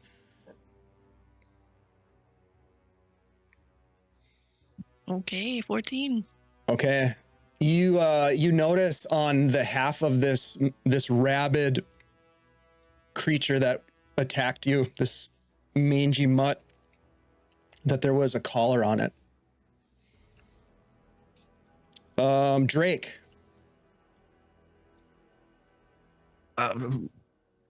Did Drake notice the ones coming out of the mine? Yeah, you can hear the echo of their moans. I mean, it's like a megaphone projecting the sound of this massive horde of zombies, or so it sounds. Yeah. I agree. I think it may be time to leave, and I will back up, kind of start stepping away, but I want to kind of go backwards so I can keep an eye on Durgin and Vargar, and I'm going to hold the shield up and the torch and just leaving the mace by the side. Okay. Try to keep an eye on everybody behind. Okay, that sounds good, except for the invisible ones because you can't see them. Exactly. Yep. Where are they? We don't know. But they're though. pulling on your pants. They're pulling on your pant legs I've and got a hold goosing your rear end. Got a hold of Drake's pant leg and gone with him.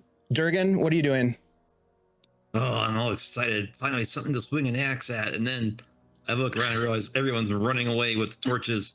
And while I'm not wise, I'm not stupid. I'd better make sure they get back to Grimhollow because they'll probably die without me. So, but I'll be back to kill all you zombies. To you too. All right. Head for Grimhollow. All right. So these rats, Vargar, you happen to be standing right in a terrible spot at this moment with everyone else leaving. But these rats are going to move in. I'm assuming that someone took this torch. Whose torch was this? That's Astrid's. Okay. She panicked. Yeah. Did you drop the torch and run? That's okay if you did. I mean, if Yes, I did drop the torch. All and right, run. yeah, you dropped the torch for sure. All right, so these guys move in. These guys are moving in. I'm going to say that the zombies aren't going to get to you because I feel like I'm going to be benevolent right now. But these rats are going to attack you. All right, I have armor class of 14. A natural 20. Oh. A 17. A 15. And a 5. So natural 20 and 2 hits. So in terms of rats, you are going to take 4 points of damage. And I would like you to make a con check at disadvantage. Con check at disadvantage. Yep, and the target is a 9. Okay. Disadvantage.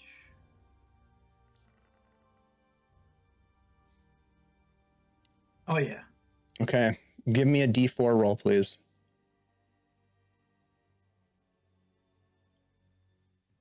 D4 roll. 3. Your con score is reduced by 3 as you are infused with some sort of pestilence from the natural 20 rat that bit you.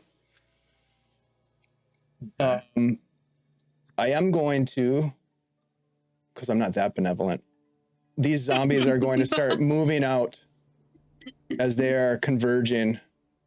Now, luckily, someone built some sort of a spiked barrier, so they're not easily getting out. They're having to sort of single file it out. And you know, zombies aren't good at orderly exits from anything. So they're getting a little jammed up right now. But they are squeezing past and coming out into this space. And we'll go to Vargar. It's your turn. We're at the bottom of the order. What are you going to do? You going to run? I will say this, just to give you an opportunity to do something really, really insane and probably not the best decision, but a decision nonetheless. As that torch is illuminating the space, you can see in the back beyond the table that there is a big chest. Now, if you wanted to go for it, you could. You'd probably take one more round of attacks from these creatures, but you could go for the chest if you wanted to. Well, my thought was, I see the chest. Yeah, it's very, very tempting. And Vargar knows it's there now. But I wanted to know if I want to run, but I'd like to have a little parting gift for the rats. I wanted to cast Burning Hands, which would affect anything within 5 feet of me. Okay.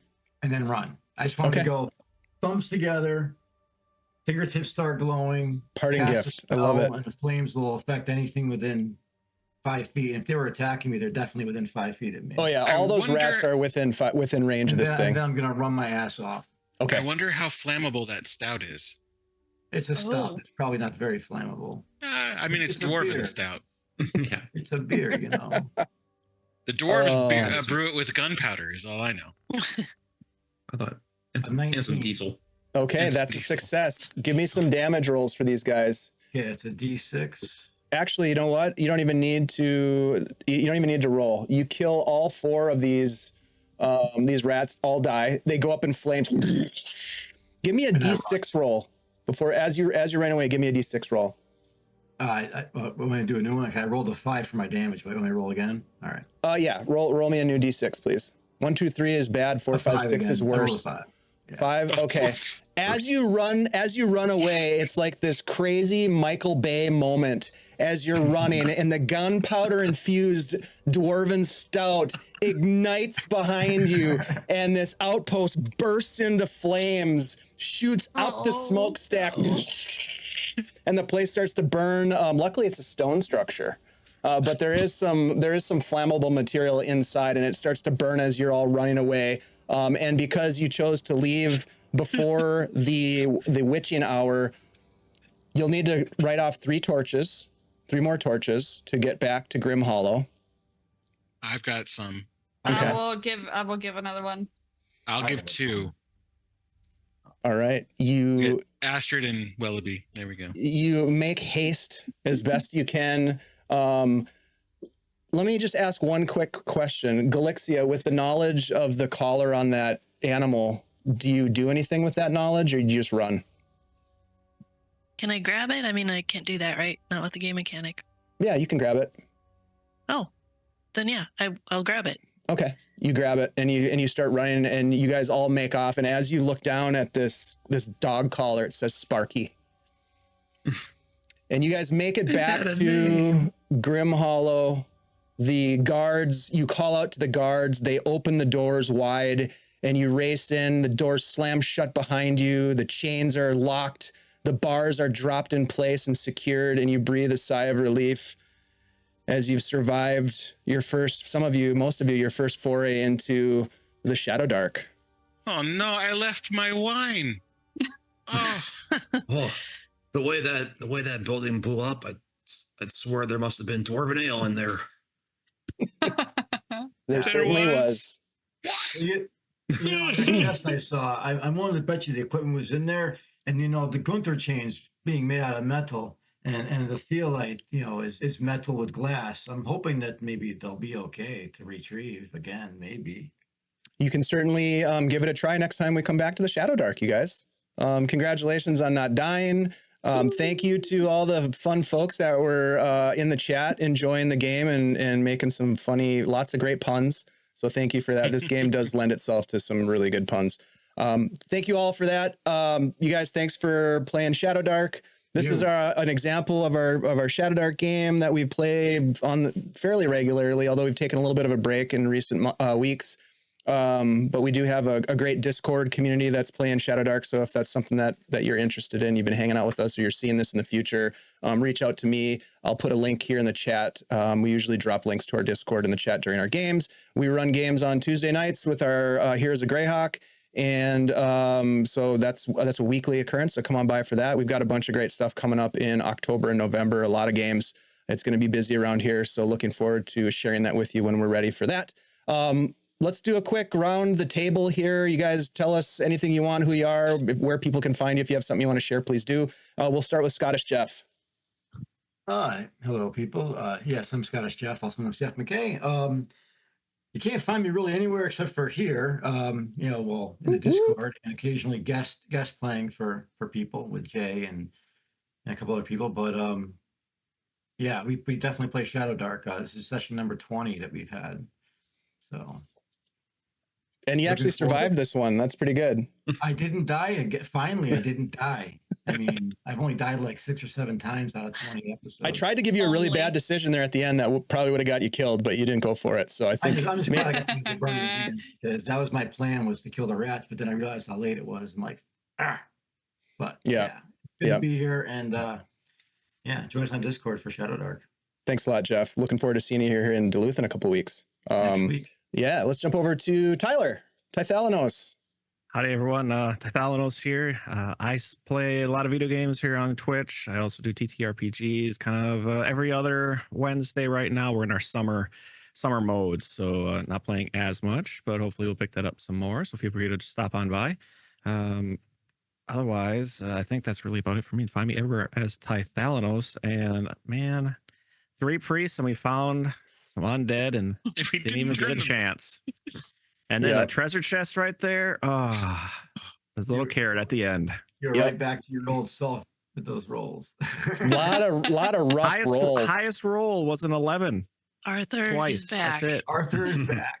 Oh, so bad. So sorry, Ty. But fun game nonetheless. So I'm glad you were able to be part of it. Let's jump to Shelly next.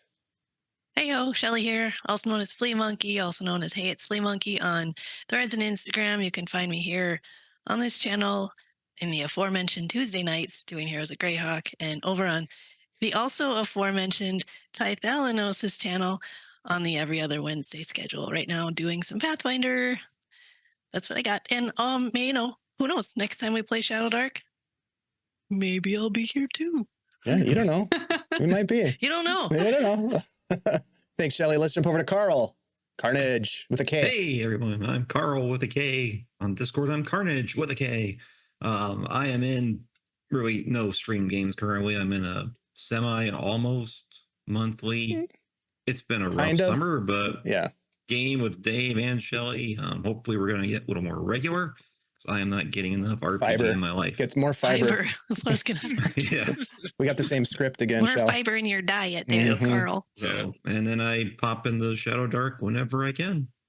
Heck yeah. Glad you were able to make this game. Really appreciate it. Yeah. We do have a good time. All right, let's jump over to Courtney. Coco Bunny. Yes. Hi, everybody. You can find me on my channel, CocoBunny94, video gamer, Lego builder. You can also find me on Jay's channel with Nuclear Meat. And I think we're the Bernadette Baddies now, what our new group name is called. So yeah, you can find me on there. You can also find me on Pro Lord Games, gaming with Chuck and CNC. Be doing a little bit of that this weekend. But yeah, I'm looking forward to October. October is going to be super busy for me. I'm so excited. Taking part in virtual Greyhawk con as well. So I'm really looking forward to that.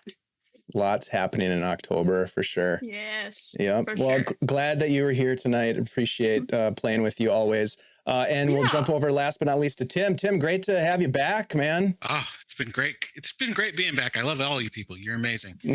Yeah, I'm Tim. You can find me. Actually, we just switched up. I'm playing a Call of Cthulhu game over on Terror Twins Chaos Gremlins. Saying that right. Wow. Yeah. So I'm over on that game. I'm playing a con man who is a jerk. So it's, if you want to see me roleplay a jerk, there it is. Yes. You can also find me as myself over on Adventure Slang Productions podcast. I'm joining Ty and Aaron now. So awesome. We're going to start putting out more episodes as we get out of summer and start to find a new rhythm again. And you will be able to find me at Virtual Greyhawk too, because I got my badge. I'm ready to go. Oh, hell yeah. That's going to be so much fun. I can't wait. Thank you, Tim. Hey, you guys know me. I'm Dave. I play games, produce games, run games here on Guild Superior. A little bit of a ringleader and roustabout. I love bringing my friends together to play games. So if you want to get involved, come on over to our Discord. As I mentioned before, we are going to go ahead and raid into our friends over at 20 Sides to Every Story. So please join us in the raid. If you're hanging out with us, let's give them some good old-fashioned Guild Superior love. And thank you all for being here. We really appreciate it. And we'll see you next time. Bye. Bye. Bye.